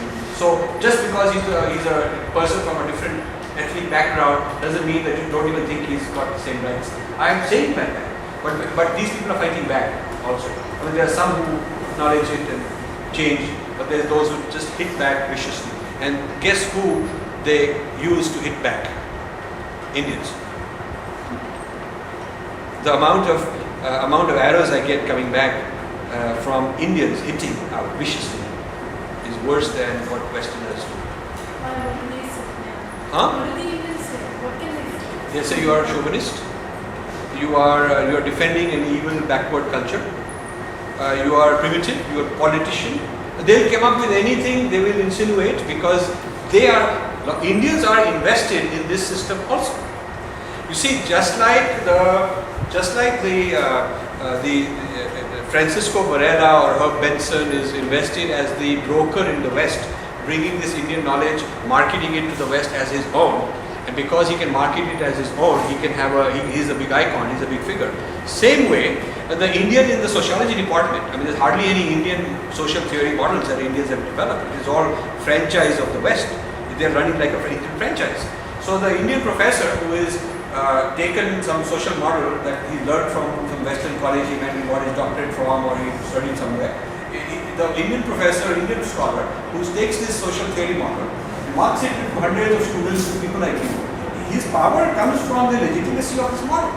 So why would he undermine it? It is good for his power. If he were undermining the legitimacy of these kind of thoughts, these kind of paradigms, then that is his whole investment. His whole career is just nothing but that. So in the natural sciences and technology, it's culture neutral, more culture neutral, like physics and mathematics and metallurgy and computer science and all that. I mean, the point is that there is no inherent advantage of being from one culture or versus another culture. It's more culture neutral, relatively speaking. But the social sciences are entirely value-laden. It's the product of a certain European and Western mindset that has created those theories. So when they can educate the next generation of people in the third world to think like them using their models, they have made those people intellectually dependent on themselves. To do this, they have to employ Indians to retail. If you are a supplier of something, you need to hire a retailer to retail it for you, right? So if the supplier of this thought is Westerner, they need to have Indian intellectuals as retailers. So a lot of Indian intellectuals are part of this retail or Western stuff. So the ones who are good retailers, they get grants, they get jobs in the West, they get visas, they get their articles published, they get awards, and then the whole hierarchy of Indian intellectual is controlled by what the West's yardstick is. The West is the gold standard, the West is the referees, they decide which among these Indian thinkers will be made important. And all they have to do is decide, okay, this person, we are going to build this person up. They are going to invite you to colleges, give talks, send you back, give you grants so you can hire a lot of research, put your articles in publications, and in 5 years, 10 years, the Indians will respect you. And this other person, we will not. So the development of the Indian retailing of knowledge is controlled by the West in the social sciences. You people, Indians don't want to hear this. The Indian social scientists, they attack me when I tell them that. But then when I ask them, tell me who's built Indian social theories? Where are the Indian social theories? There are none. So the Indians have been co-opted. I call them sepoys, the intellectual sepoys. So the intellectual, like in the British time, the sepoy was part of the British Empire. I mean, he was paid, he had more power than the other Indians, he was better fed, he had money, he had clout, he was working for the empire. So why he would defend the empire? He would give you all the arguments the empire is good because he's working for them. So that kind of physical sepoy is gone, but the intellectual sepoy is more prevalent today. So there is a new kind of imperialism through intellectual control using frameworks and paradigms and theories, and therefore Indians have to be co-opted, and therefore there is a lot of Indians who have sold out. Even today, a lot of people will tell me what you are saying is correct, but we cannot reverse it. A lot of people tell me that. They tell me that, look, we are the product of this, and there's no way, there's no hope to revive some non-Western way of thinking about society, and we can't. There's hopelessness also among Indians. And this is where the Ford Foundations and the Rockefeller Foundations and all these grant-giving organizations, they make sure that their intellectual sepoys are well fed, they get good grants, the ones who do a good job are taken overseas and once in a while and given recognition and whatnot. And they also make sure that if there's a threat that they are supported.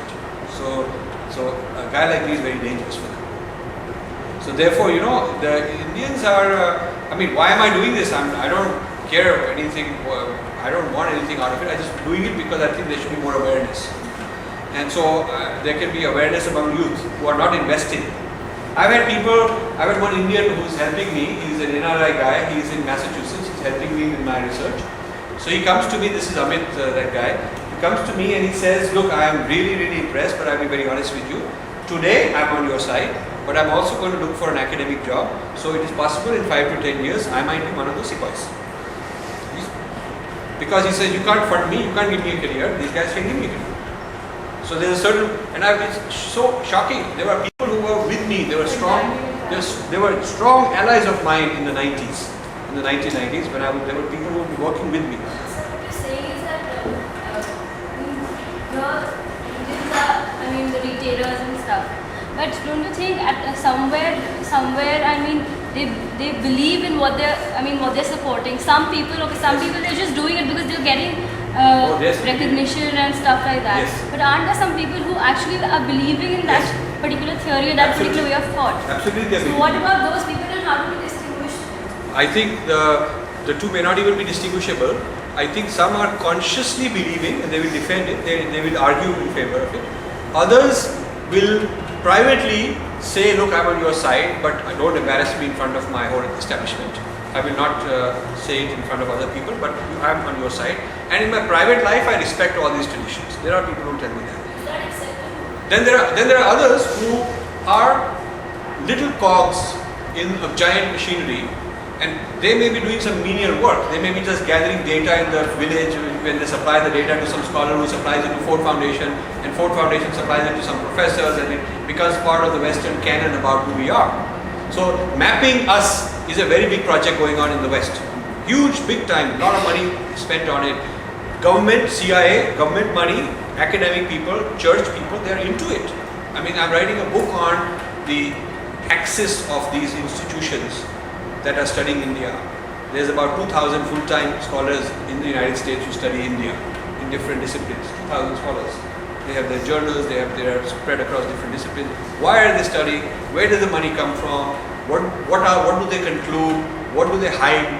What's the implication and consequence of it? I'm putting it together in a big book. So the role of the Indians, which is what you're talking about, it can be conscious or unconscious. There are a lot of innocent people who are not even bad people. They don't know that they are. Like Gandhi wrote this book, Hind Swaraj. In 1907, Gandhi wrote 1908, he wrote this book, Hind Swaraj, in which he said that there are a lot of Indians who are doing Babu work for the British, but you are the ones who are keeping their empire going. Because the empire cannot survive without you. It's not only the sepoys working for the British army, but also a lot of Indians doing administrative and bureaucratic work, keeping the empire going. And those people got angry at Gandhi because they said, we're just making a living. We're just making a living, we get a good job, we're not doing anything bad, we're good people, we're not doing anything wrong, we're just doing some paperwork. So, in the same way, in this whole intellectual apparatus that is out there, a lot of Indians are very innocently trapped. They're good people. When you explain it to them, their eyes open. Some of them don't want to deal with it because they don't want to face the consequences. Some of them will tell you that, look, what you are saying is absolutely correct. Nobody has said it with so much honesty and clarity, but I may not take the risk in my life. They will think. And I don't know whether that's a problem or not, but I would think it is a problem. I think if you cannot be public about what you believe, then it's hypocrisy.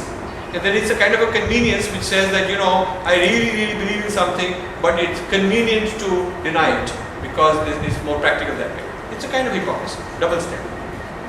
And also because we've lost, because we've been told to be tolerant instead of pluralistic, we've lost our Kshatriya spirit.